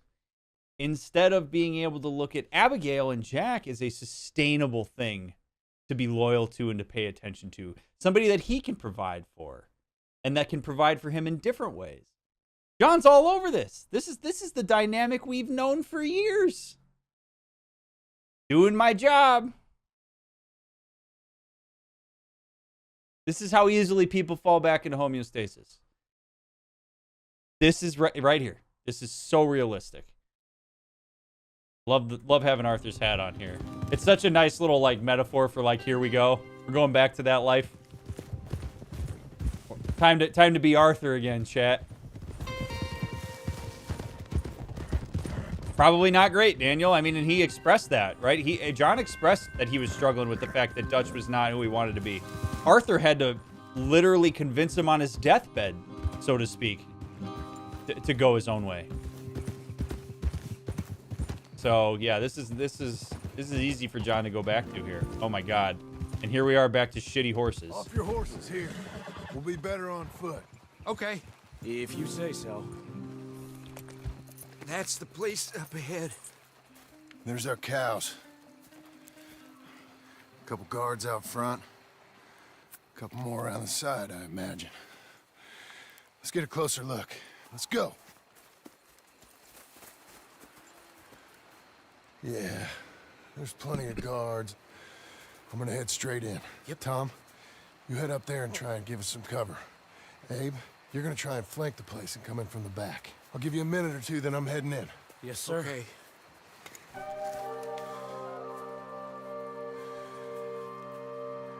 Hey!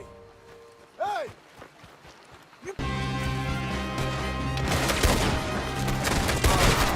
Guess all we had to say was, hey, huh? Ah! Back at it, cat.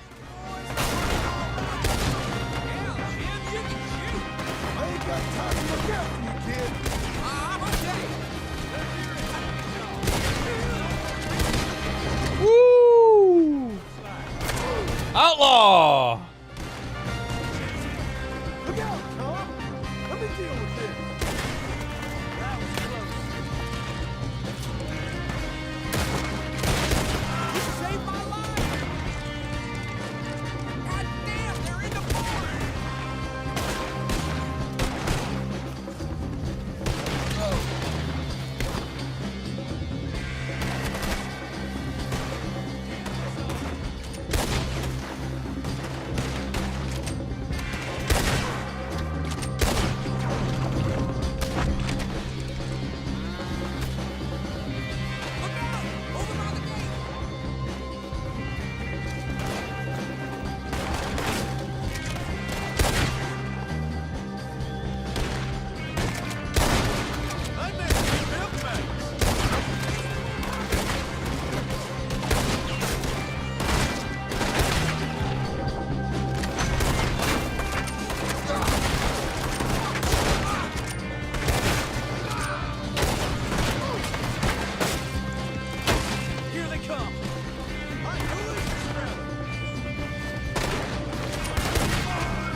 I mean, these guys all got to have a leader, right?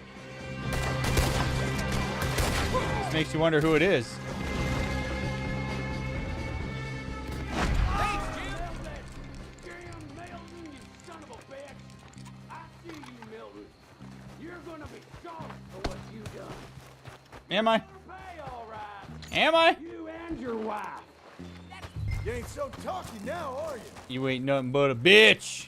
Be a stinking... Oh, shit. No good trash. Ooh, you know how to give a sick burn while you hold a man down. Little bitch. I already kicked your ass once. I'll do it again.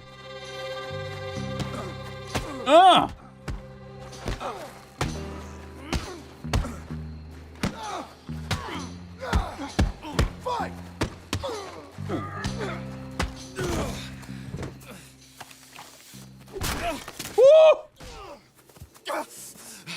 You know that woman of yours got the look of a woman ain't had a real ride in her life. She's gotta make do with some piss-poor stinking farmhand. Hey, tell her I'll let her in my sheets. Long as she bathes first in sheep dip, get the stink of you off of her. Farmhand!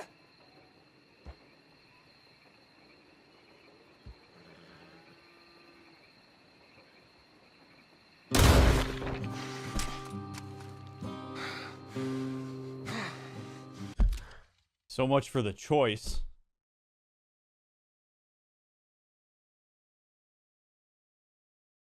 That's such a moment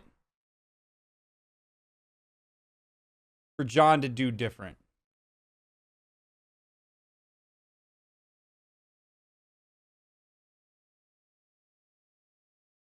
It's such a moment for John to let what that guy says roll off his back. Now, I understand we just totally massacred everybody else leading up to that guy.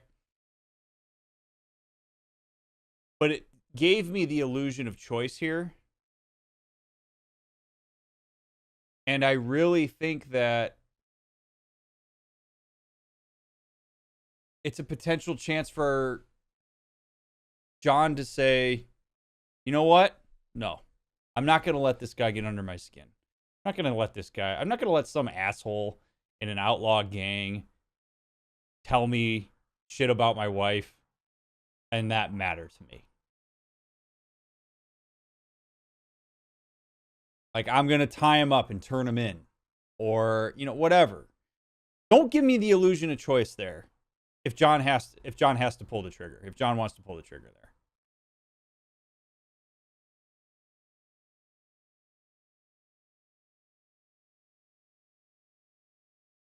Annoying. But whatever. Shit.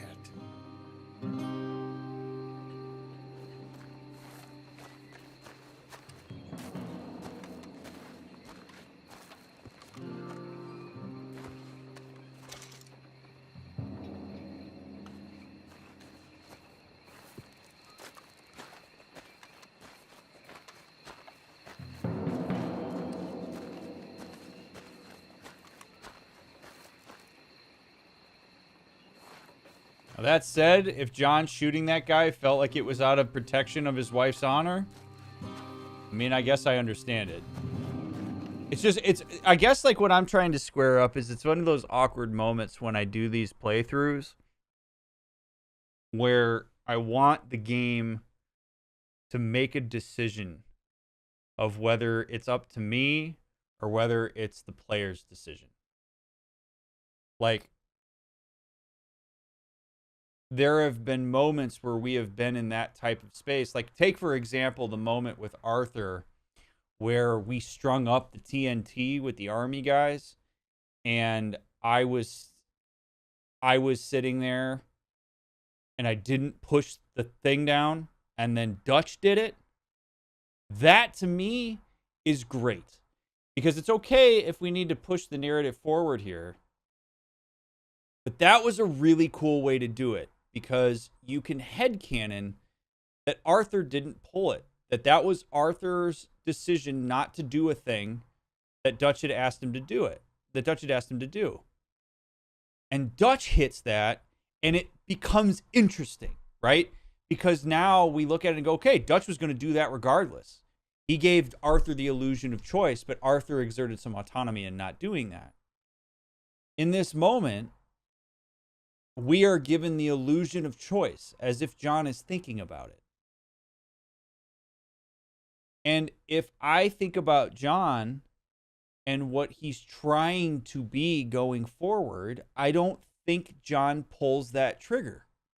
Now, if one of the other guys busts into the barn and sees that guy on the floor and shoots him, then we can walk away and say, John, I didn't pull the trigger. John didn't pull the trigger there. So again, if you're going to make it so that John wants to pull the trigger there, then just have John pull the trigger. Like, just have him pull the trigger as part of the cutscene. Don't make me do it in this way. Or don't give me the illusion of choice when you've given me the illusion of choice before. That's my beef with this moment, because it kind of throws off my ability to make something cohesive out of this, because now I have to go in the direction of John. Okay, so John wanted to shoot him. Now we have to get into that mindset. So here's me kind of doing a little bit of a reset here. So John wanted to make this decision. He wanted to kill this guy. Well, the guy's talking shit about Abigail, and John has decided that Abigail and Jack are who he care about. Or it's what is driving him to an extent. And so this guy shitting all over Abigail, and him pulling the trigger is him defending her. It's him defending his new way of life and defending the people that matter to him and showing that there's some loyalty there. So I can get on board with that. Like, I can get on board with that. But, it creates such a weird experience for me. Could this reinforce John's desire to return to his own life? I don't know. I really don't. Because I think the situation called for some of this. So I think John could probably get around on this by saying, like, well, I had to do this. This isn't the life I want to go back to. I think if John consistently finds himself in these situations, though, and finds himself spearheading it, it would be much more of an indicator. But this is a one-off right now. This happens 3 more times. Yeah, I'm a little more willing to go down that line.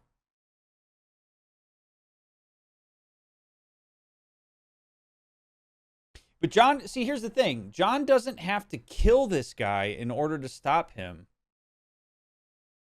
from doing badly in the future. John could hog tie him. He could knock him out, hog tie him, and turn him in. Get more information out of him. Find out what the gang wants. We don't have to kill the guy there.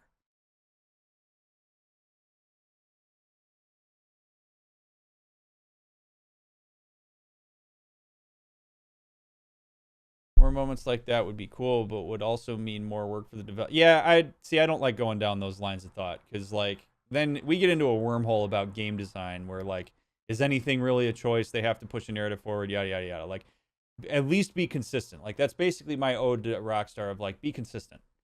Don't give me the illusion of choice there. If there's not a choice there, don't give me the illusion of it.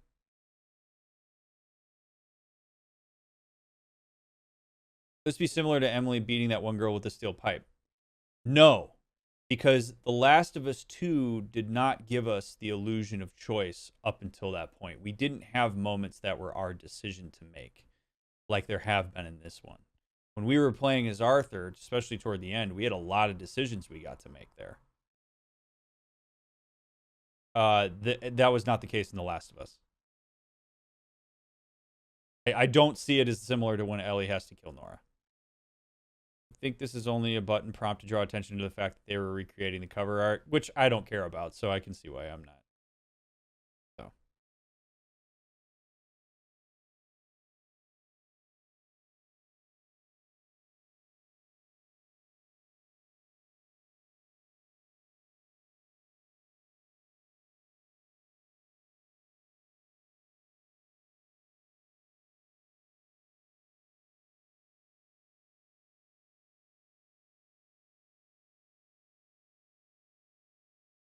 I think leaving him alive or anyone alive would possibly out that somebody would out John, that the Vanderlyn gang are very well known, could bring the law or worse. That's potentially true too. Sure. I've already played Red Dead 1. I already know. I got it. It's gone. So, again, I understand that this was John's decision. So I'm going to go forward with this in the same way that we did with The Last of Us, where I'm going to look at it as like, okay, so John made the decision to kill this guy. He's got reason to do it, to protect Abigail's honor, to make sure that he's not outed, to make sure that his old life doesn't catch up with him. There's plenty of reason for him to shoot the guy there. So I get it. It's just a frustrating experience for me as the gamer in that moment. That's all. That's my only point. I understand that it's John's decision to make. And so he made the decision, and that's fine. But if you're gonna put it, if you're gonna let me headcanon that and make the decision, then I would have made a different decision. But John, that's the decision John made, so I respect it.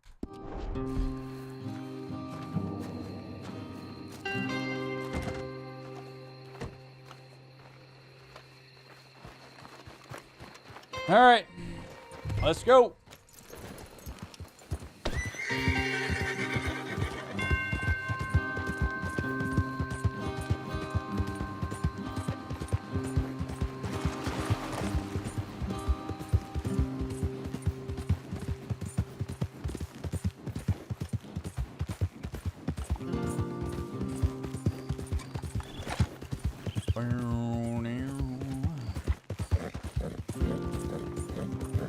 Now, I would be curious to know what John's experience of this is as he's riding back. Like, if I had the opportunity to ask John and be like, how you feeling right now, dude? Did that feel good? Like, is this making you, like, what's your experience of that? Because if he says, I hated every second of that, that's not the life I want anymore, that would be interesting. If he was like, dude, that kind of felt good. That's interesting, too. Like, I would want to know what John's thinking right now. Because this is a real moment of reflection. Hey, Night, you're Skog. back. You did real well, Mr. Milton. This man can really fight. Saved the whole place. Ah, that weren't nothing. Well... You saved my life. No need to say nothing, sir. Just doing my job. Now, I don't think they'll be back tonight, but how about Abe? Just in case you stay up. Yep. See anything or hear anything, you fire that rifle 3 times. 3 times. We'll all come running. Will do. Well said. And thank you, Mr. Milton. Truly. Just glad to be of service, sir. I understand. You get some rest. Thank you, Mr. Geddes.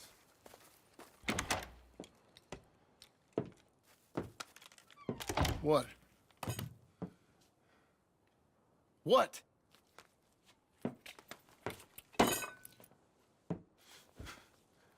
What choice did I have? You know what? You know who he sounds like? You know what he sounds like? Dutch! How many times did Dutch say that to Arthur? How many times did Dutch say, what choice did I have?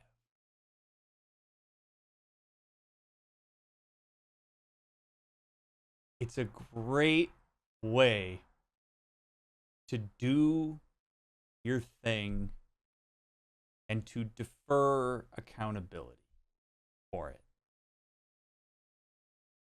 Like, I had to. I can't. What choice did I have? Arthur learned that as a way to respond to people when he knows that he has potentially done something problematic that could fracture the group. We chalk it up to external circumstance, because if it's the circumstances that dictated John needing to do that, which in some ways it was, to be fair to John, then you can't fault me. I wouldn't have done it if I didn't have to. If I had a choice, I would have done something else. That's the statement under the choice, under the question of what choice did I have is, if I had an alternative choice, I would have made it, but, you know, couldn't. It's a way to try to save face in front of Abigail, which shows to some extent that John has an understanding that this is not great. And that this is going to light Abigail up in some way. But he learned that expression from Dutch. What choice did I have? I can hear that in Dutch's voice. I hope you can too. Fascinating stuff. Also, chat, really quick. If you see a spoiler in chat, just know I read everything in chat. I don't respond to everything in chat, but I do read everything in chat. And so do the mods. If you see a really strong spoiler, you don't need to draw attention to it. We'll handle it. I don't want griefers and idiots to get more attention than they deserve. Trust that I and the mods have it. I've got a pretty good sense of what's a spoiler and what's not. So we got it. It sucks. I'm sorry if anybody read the stupid shit that people were writing there, but those 2 people have been banned. We deal with it as it comes, but try not to draw too much attention to it, because then people start looking for it. We start looking up and trying to read it, and that's not great. Just answer me that. What was I supposed to do?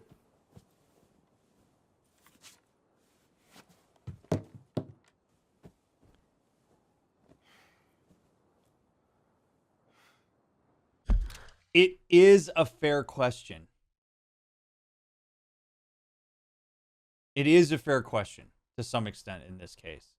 What we're seeing here is Abigail and John's past and lack of sophisticated communication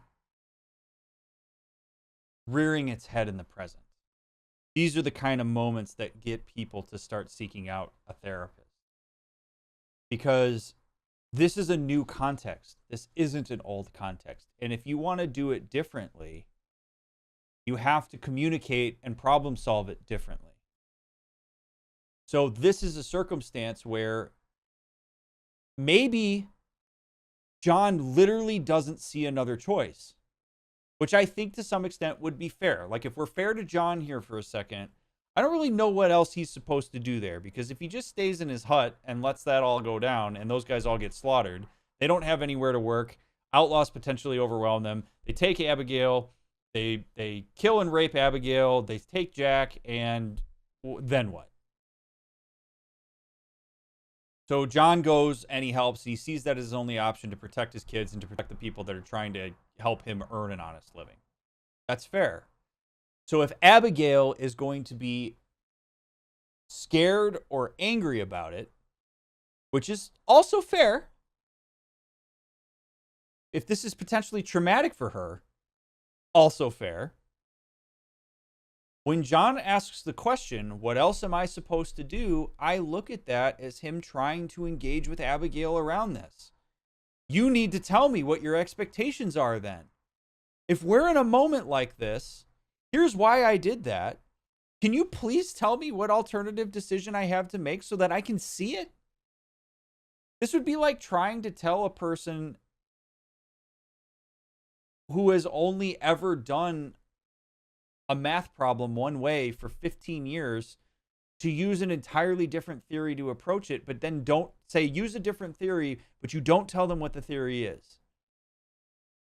In some ways, it's not fair to John to turn away from him right now when he's trying to ask that question. He's trying to engage with her.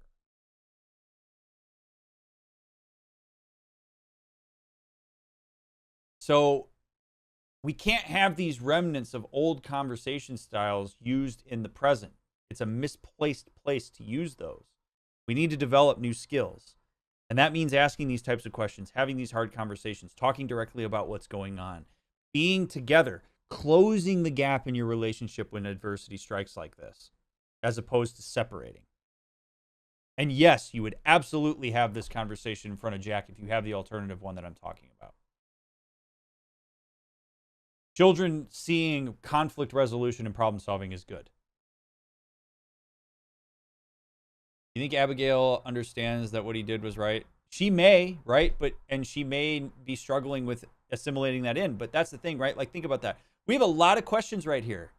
We have a lot of questions over where John is and where Abigail is. And the only way that these questions get answered about where each of them are at is for them to talk to each other. And right now, I only see one of them trying to engage with the other one. If Abigail needs to cool off a little bit and return later, that's fine. But she needs to name that. She needs to say, John, we'll talk about this in the morning. I need to sleep this off. I'm too physiologically aroused right now. But we don't know where they're at, and that's problematic. And he's frustrated. Look, just do one thing or another. Not be two people at once. That's all I'm saying.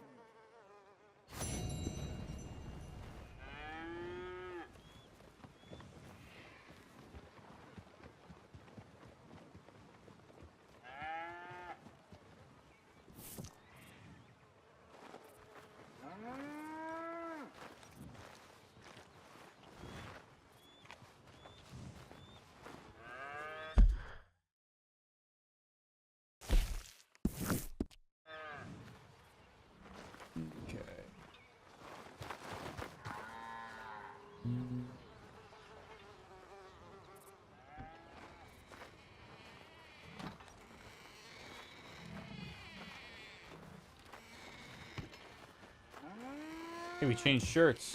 That's nice.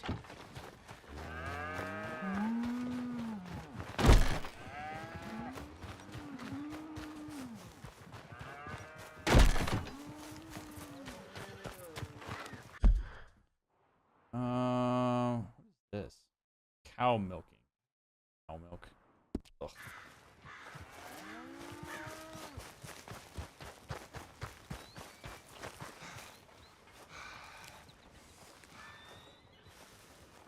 Ugh. Nothing that I would really go too ham on explaining, Sloppy. I mean, he's going to hear different voices from different people that have influenced him in his life in the same way that all of us would. How you getting on? Surviving. I think. Here. I'll get you some coffee. Always trying to get me on coffee. Well, no. Undertakers like me. Cattle? Not so much. That ain't true. Ain't no rancher. Rustled horses, not raised them. Stole cattle, not birthed them. I was reading the newspaper. I was reading about a...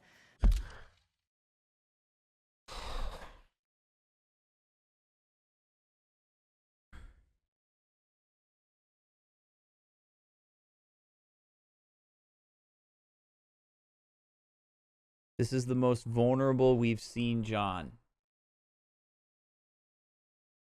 The most vulnerable we have seen him be. This is what I was talking about, chat. This is him talking directly. This is him saying what's going on for him. He's struggling. He's struggling with identity. This is vulnerable. Literally, the first thing Abigail needs to do is engage with him on that. Listen to him. Don't run away from the anxiety that you experience when you hear him saying that. I am sure that when Sadie hears John say that, the first thing she does is lock on to her narrative, which is, oh no, he wants to go back. John didn't say that. And honestly, until John says that, that narrative is irrelevant. People do this all the time. They get so wrapped up in their own narratives to things, what they hear instead of what was said, like Abigail here. And they orient themselves to that.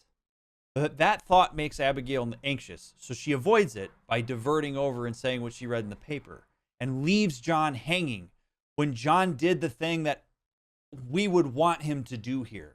This is a perfect example of punishing desirable behavior. So if you are ever in a situation and a person that you care about expresses some vulnerability your way, at the very least, acknowledge it. At the very least. Even better, affirm it.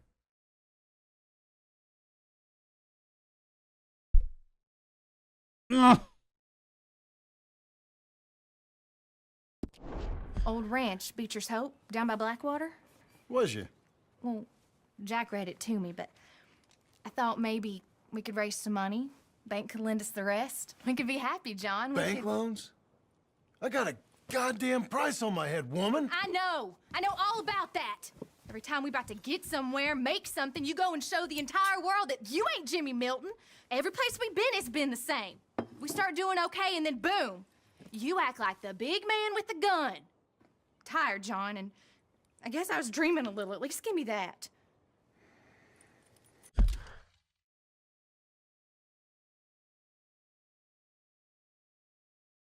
I no longer think it's a stretch to say that this is potentially a trauma response for Abigail.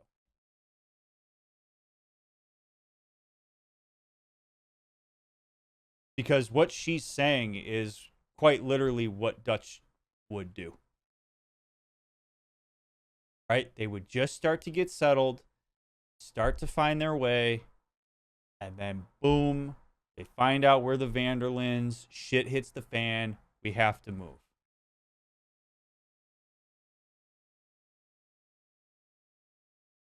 So Abigail very obviously experienced those moments as potentially traumatic, in part because some of it was done without John. John got wrapped up in some of that stuff. And now John and her are going through a similar experience, but again, it's in an alternative context. This is not the same context. We are no longer in the Vanderlinde gang, but this is how trauma operates. It doesn't distinguish context. It looks for factors that contribute to a sense that this bad thing is going to happen, and then it orients ourselves to in a way that protects us from that perceived thing that could happen again.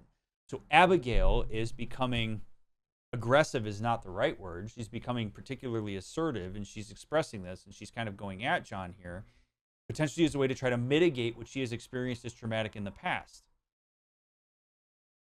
So I don't think it's far-fetched at this point to look at her and say, yeah, you know, your fears are legitimate here because this process does look similar, but it doesn't necessarily have to go the same way. You guys are in a lot more control because it's just the two of you. And again, this is where we need John and Abigail to work together instead of split apart and silo and make decisions on their own, which is what they're doing. She's like, you know, creating all these ideas on her own, and then when John's thrown off by it, she's like, what the hell? And John could probably say the same thing. You need to work together. That's what's going to help them realize that they don't have to repeat these old patterns.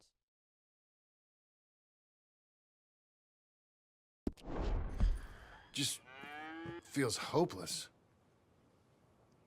You're doing better. Milton! Milton, ma'am, Mr. Geddes needs you to head over to Strawberry in the wagon and collect some mail for him at the post office. Sure. I'll take the boy with me. He's getting soft. Lancelot. Come on. Jim, if you're heading that way, can you pick up a parcel for me? A dress I ordered. I think it's in your name? My name. I think so. One's in your name, and the other one's in mine. Only one should have come in by now. How much shopping you done? Oh, yes, a real keen purchaser of goods, me. Look at me. Okay, Lancelot. We'll make a man out of you yet. Not too much of a man, mine. He's only a boy. Just gonna show him how to drive the wagon a little. We'll save the real exciting realities of adulthood for another day. Come on, get! You take care now. Of course.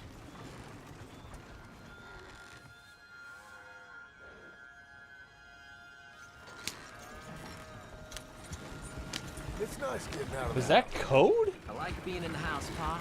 Life ain't just about doing things you like, boy. What happened the other night? With those men, did you kill them? I did what I had to do. To protect you.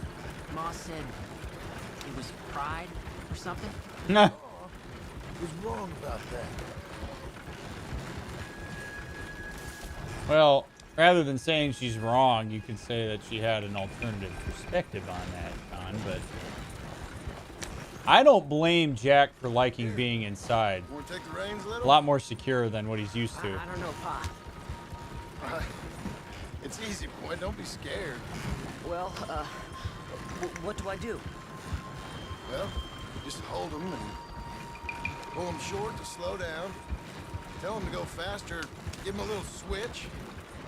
And then pull to one side if you want to turn. Here, try it out. Whoa!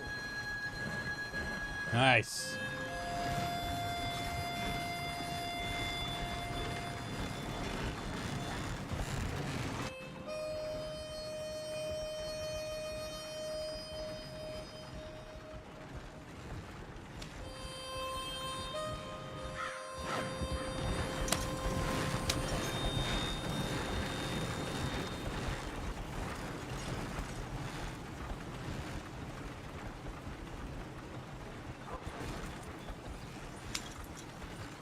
That's enough?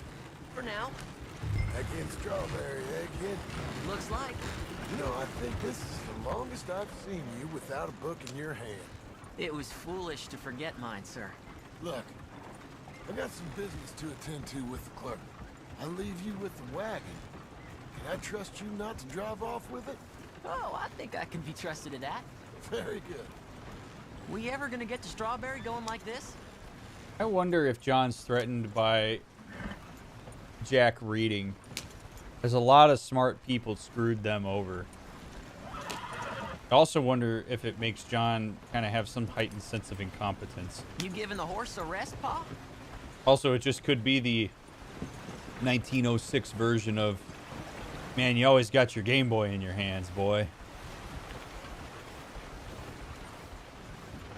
All right, here we are. You all right, son? Sure. Well, cheer up a little. You wait here. I won't be John, long. nobody's ever cheered up by you telling them to And do if you that, buddy. behave, I might let you drive us home. Can't wait.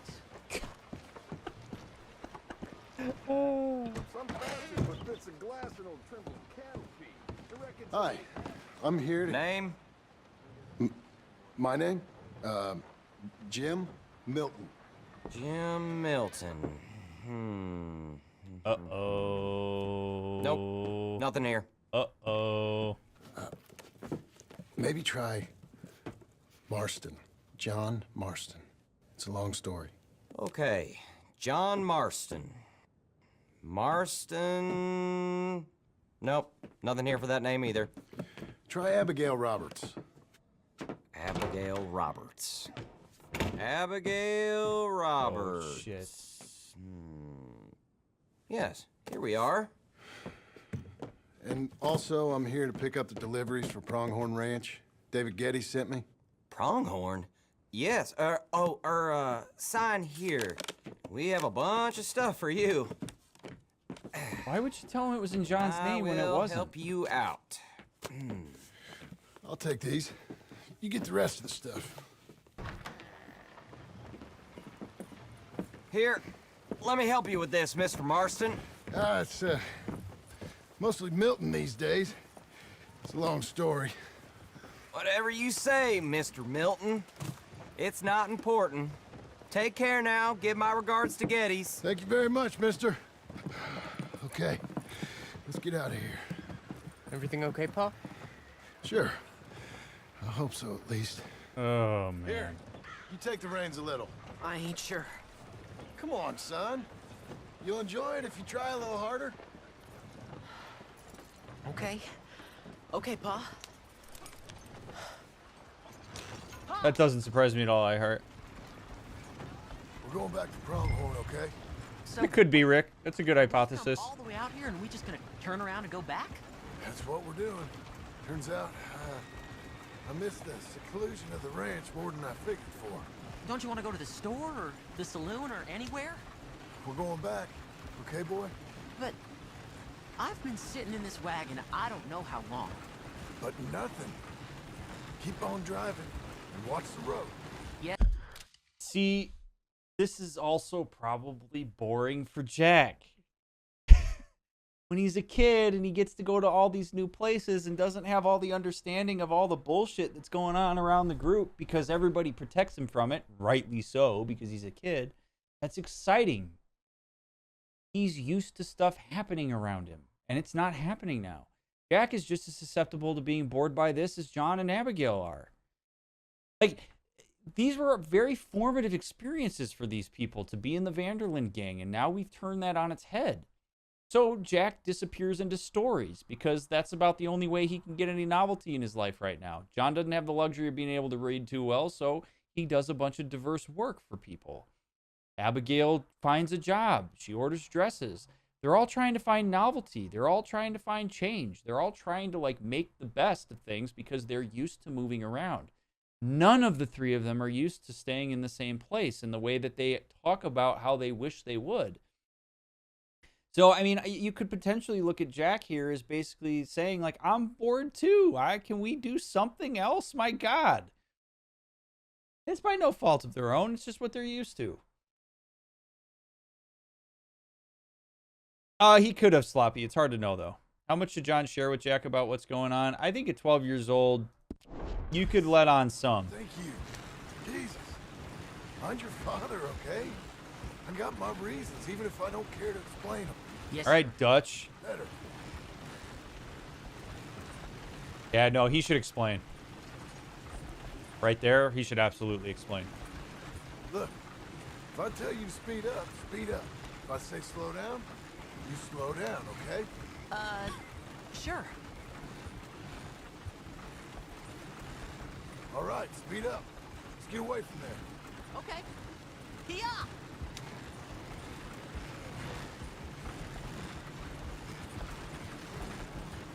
Just a bit faster now. You got this, Jack. Yeah. Who's this? Sorry, sir. Was that a question for me? No, keep driving.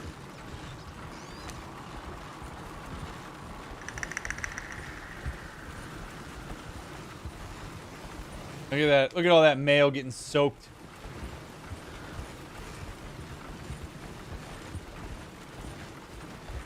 Just a nice, calm ride with my son.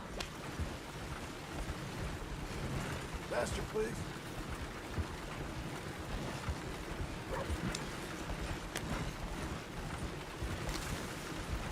Just driving through the woods. Well, I don't like driving across here. It's the same as any other road.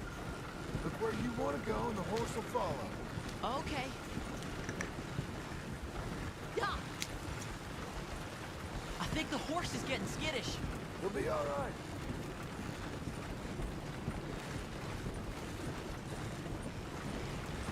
Okay.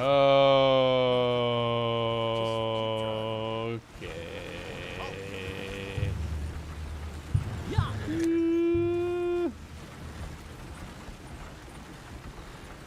Okay. What? What's wrong? Don't look around. Oh, Pa, Hey. those men.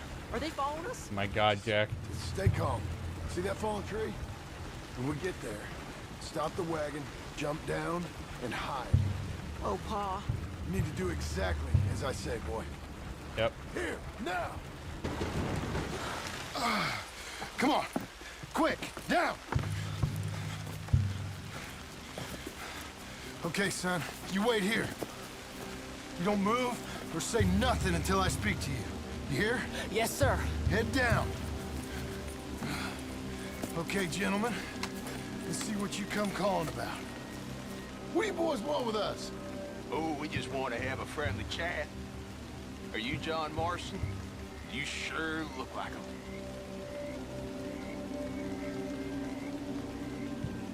I don't know what you're talking about. I'm just here with my son. Did you kill a fella out in Roanoke a few months back? No. Wasn't me. That was my brother.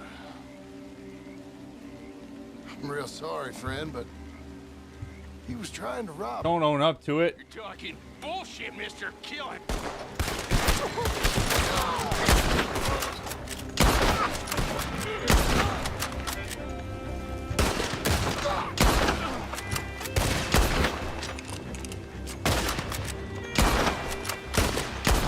God.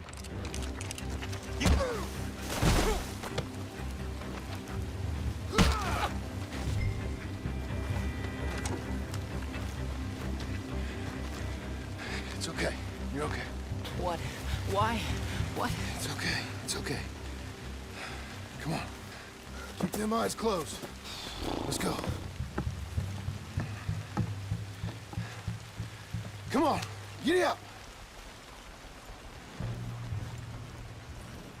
Oh boy, oh boy, oh boy. Oh, dear, those men. I told you not to look, boy. Are they dead? I didn't have much of a choice. You saw that.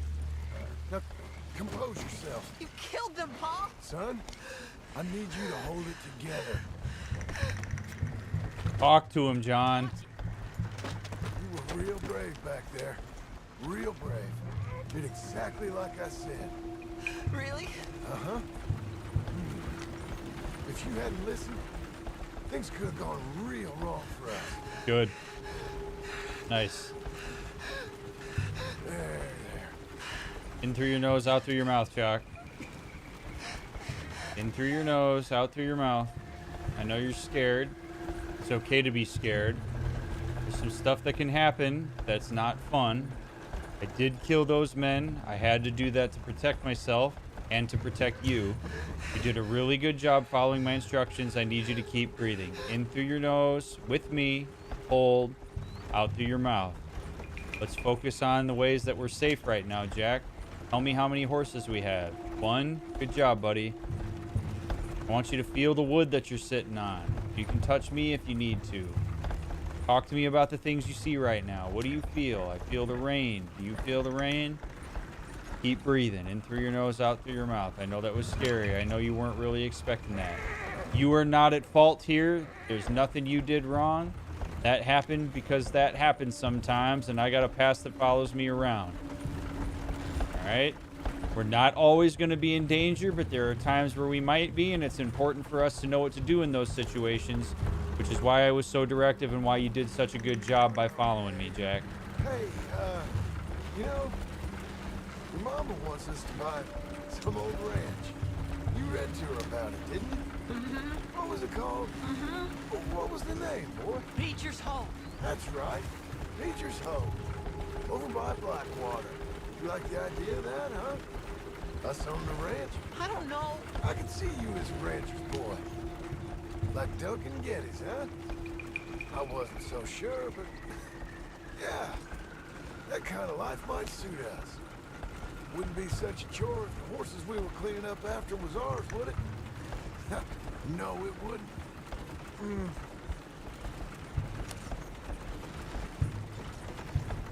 So Jack is obviously, I mean, I appreciate what John's trying to do here. He's trying to distract him and engage him in something and ground him in something, and I'm not going to fault John for doing that.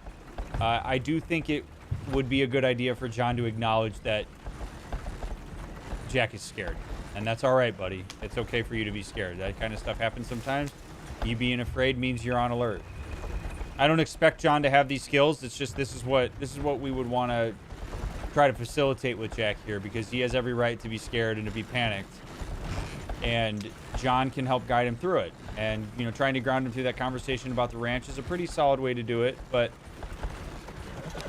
could be slightly more sophisticated. And again, this is not a criticism of John. He's doing as good as he can do.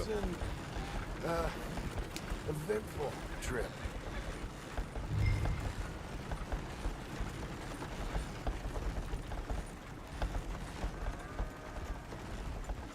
Go say hi to your mother. She ain't gonna be happy when she finds out what happened. How was the... What happened? Yeah. It's... Tell her. Tell her. We got John. shot at. Shot at? What happened? Well, we got followed, and then... Followed by who? Probably someone who knew me. If we didn't get to them particulars, I'm sorry. My son. Our son. There you go. Abigail. Your dress that caused all the problem. Weren't even a dress. It was a gift for you. John, it wasn't the dress. It was the fact that you guys aren't coordinated. Hey, Mr. Jim? Mr. Jim? Hey. There's a telegram messenger for you over there near the house. There is? Okay. Thanks, Abe. You think that since John's probably a little numb to killing, he doesn't realize how big of an impact it would have on Jack? Maybe. Probably not, though. Wants to give me a big pile of money. That's him. Interesting that he doesn't wear Arthur's hat all the time. He only wears Arthur's hat when he's doing outlaw cowboy shit.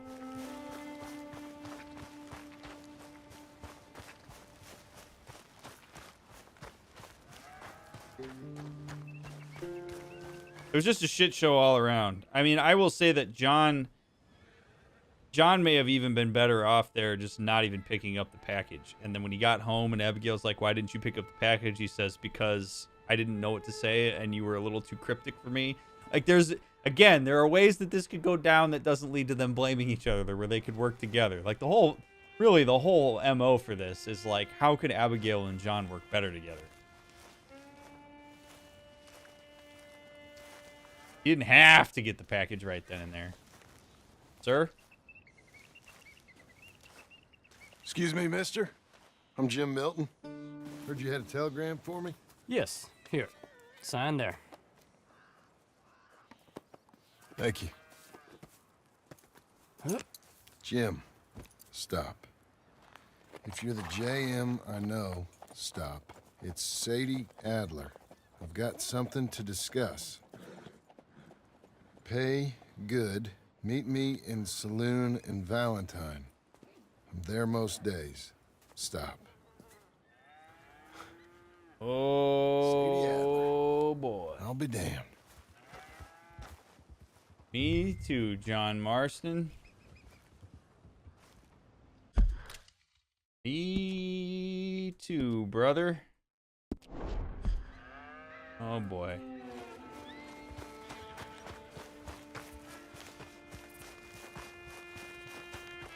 I don't know how she would have known that I'm going by Jim Milton. And I don't know how she found me that easy, but that's scary as hell. Oh, man, oh, man. Oh, man, oh, man, oh, man. Abigail.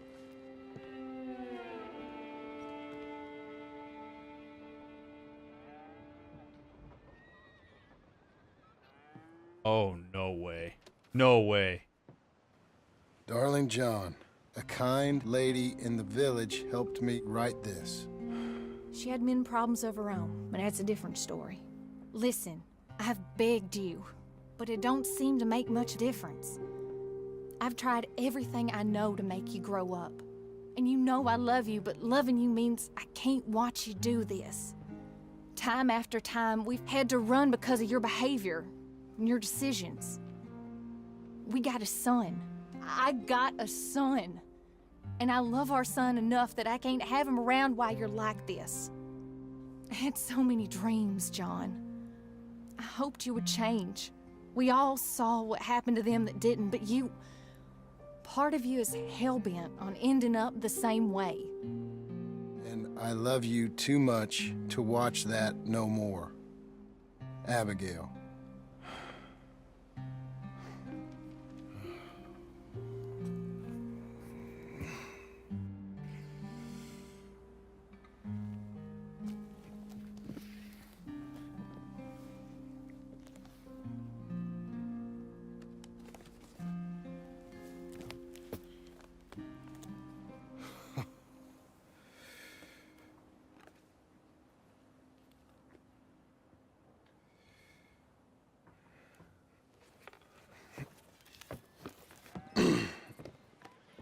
Where's the wife, Milton? She's out. I saw her leaving with the boy. And the bags. What's going on? You married, Mr. Dickens? No. That don't surprise me. What'd she do? Catch you with a showgirl? Or hear about you shooting more fellas over by Strawberry? Just who are you, Jim Milton? I'm a family man. I can handle a gun, sure.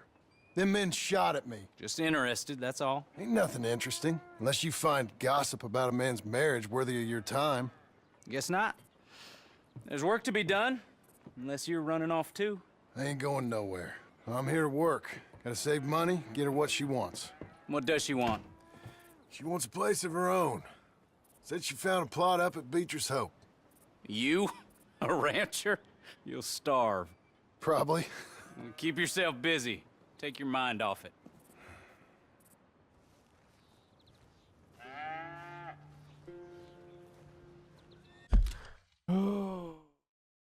Well,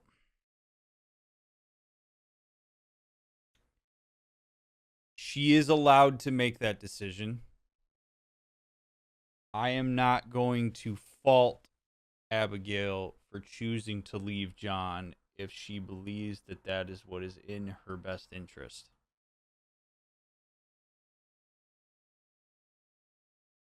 I'm not. Does it suck? Yeah.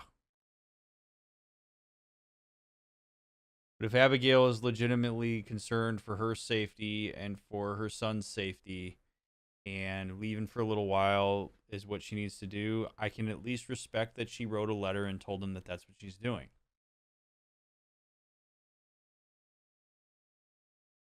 And yeah, is it a bit unfair that she took Jack and ran? Because it's Jack is John's son too? Yes. I would hope that Jack would say something, but it is her prerogative to do that.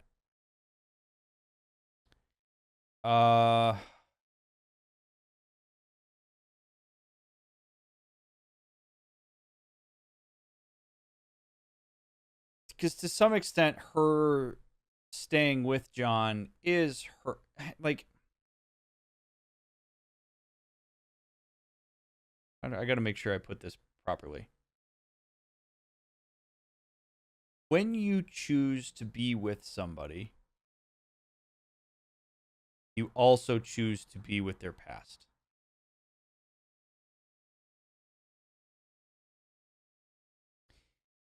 And if a person's past is not something that you are willing to put up with because it has an effect in the present, it is certainly your prerogative to disengage from that relationship if you want to. I do think that, and like if it affects you in the here and now, sure, right? Like if it puts Abigail in danger and stuff, yeah, I'm all for it. I don't think it's fair to hold people accountable for their past for anything prior to you that doesn't affect your relationship. That, I think, is shitty. It's kind of like when people get, shitty with people about how many people they slept with prior to their relationship. Like, you weren't involved, you weren't there, you don't really get to hold that over somebody's head. If that's something that affects your decision-making process with somebody, fine. But don't be shitty with them about that. That's not fair to people. We all have a past of stuff that we've done. If there's things from that past that show up in the present, yeah, go for it. What I think bums me out more than anything else about where John's at right now with that letter is that there are so many things that him and Abigail could do better that they just aren't doing. Whether it's because they don't know how or because they don't want to.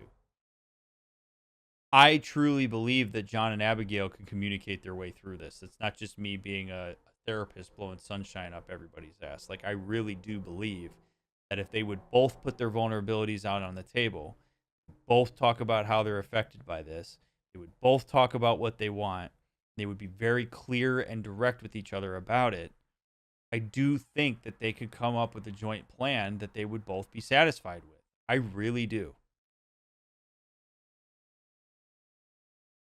It's fascinating because we're seeing everybody from the Vanderland gang, i.e. Abigail and John, do the very thing that they're used to. When things get hard, Abigail ran. Like, it's all self-fulfilling prophecy here.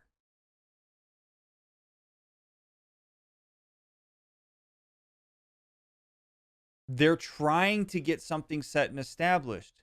What a lot of people don't pay attention to is that when you try to establish a new equilibrium and build something new for yourself, there is stress that comes along with that. You do have to deal with the way that your past affects that. You do have to deal with what you're used to. You do have to create new patterns, and that's not easy to do. Her and John being in that house with their son, all one happy family, living a steady life, is going to take time to adjust to. She just bailed. John's been trying to hold in there. John's not innocent here. Like John's in no way the only person at fault for the fact that all of this is happening. So for Abigail to just up and bail is her doing again what she's used to, because it's what the Vanderlins do. They bail as soon as adversity strikes. They don't sit and strategize and come together and figure it out. They look for leadership to tell them what to do. Dutch was absolutely functional for everybody in that group because nobody had to make a decision about what to do, because Dutch would make it for them. You want autonomy, you want to make decisions, you have to have hard conversations. You have to consider everything. You don't get to just skate by and wait for somebody to do it for you. This is not really taking charge, in my opinion, if you want this to work. If we want John and Abigail and Jack to work, they have to do the work. So, you know, this is, again, it's what people are used to. You may hate the fact that you ran away all the time and that you couldn't establish anything consistent. But we saw in the very early episodes of this game that every time we tried to establish something consistent, it never worked out. They would inject chaos into their lives because that's what they're used to. And it's what they know. And it's happening now. Abigail bails.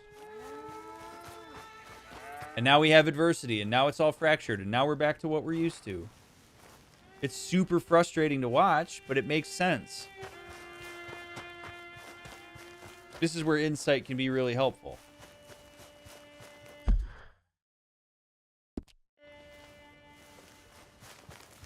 By the way, I haven't said this yet, but those of you that are watching the VOD, if you've made it this far, thank you so much for watching it. Those of you that are live, thank you for being here live with me. I know we've paused a lot today. We talked about a lot of stuff. I really hope that some parts of it have been helpful or interesting or added to your enjoyment of the game in some way. I really do appreciate those of you that have become members or have tipped or sent super chats or whatnot. It means a lot to me that you would do that. And if you do that while I'm offline, thank you as well. I enjoy the conversations. I enjoy the questions. Y'all are great. Ellie, to answer your question, you can walk your dog if you need to. Good night, Sloppy. But thank you all for being here.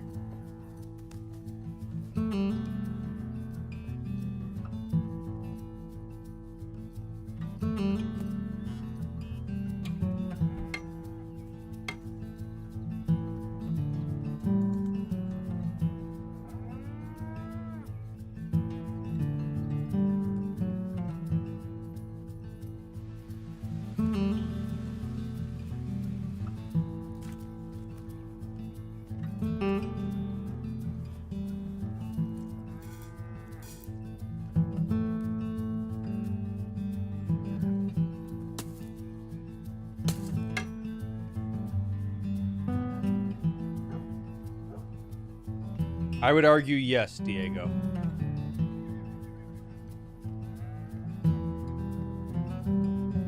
Yes. He is breaking the cycle. Well, that's her full.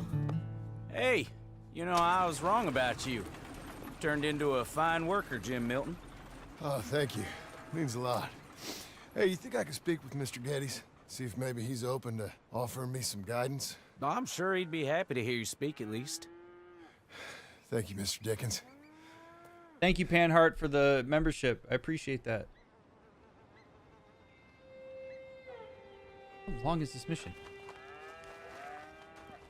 Yeah, I mean, look at that. John turned down the letter. We didn't go find Sadie. He's sticking around. He's sticking to his guns. I applaud him for that. He could have gone and chased after Abigail. He didn't do it. He's respecting her boundaries.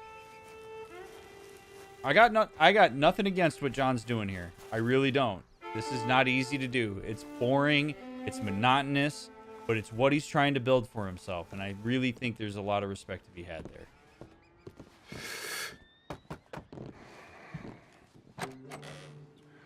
Hey, son. How's that bull? Fine, Mr. Milton.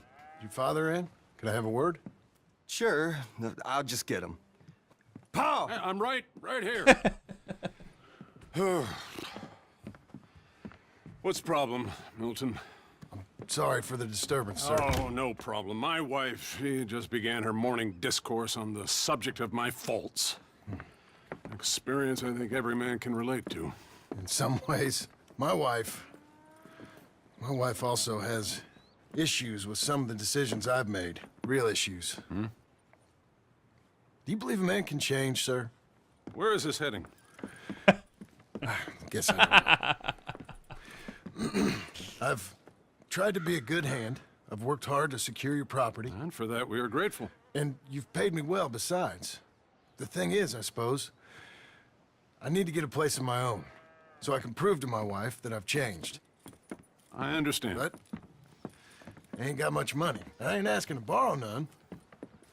But maybe you could go to the bank and put in a good word so they could give me a loan. A loan, huh? So I can buy that place, Beecher's Hope? Yes, I know it. Yes, of course, sure. It'd be my pleasure. Take my advice, Milton. Take your money and go buy passage on a boat. Go to Brazil and forget all about family.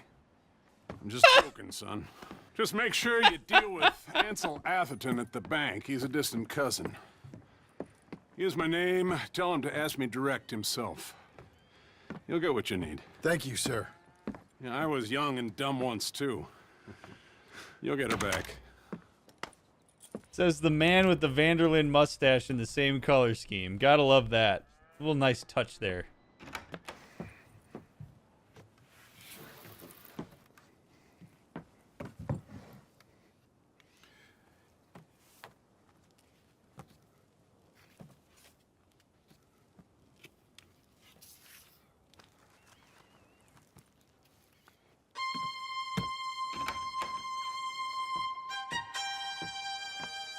Ah!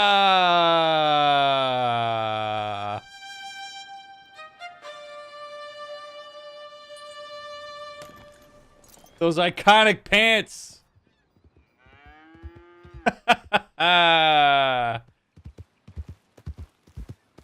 John Marston's arrived. How about that? I love that. That's cool as hell. They know what they're doing. Rockstar knows what they're doing. What a beautiful moment there. Oh, man. Oh, man.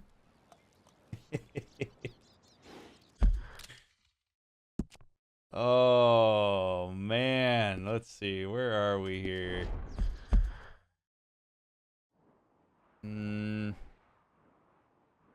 Damn, we gotta go all the way to Valentine. All right.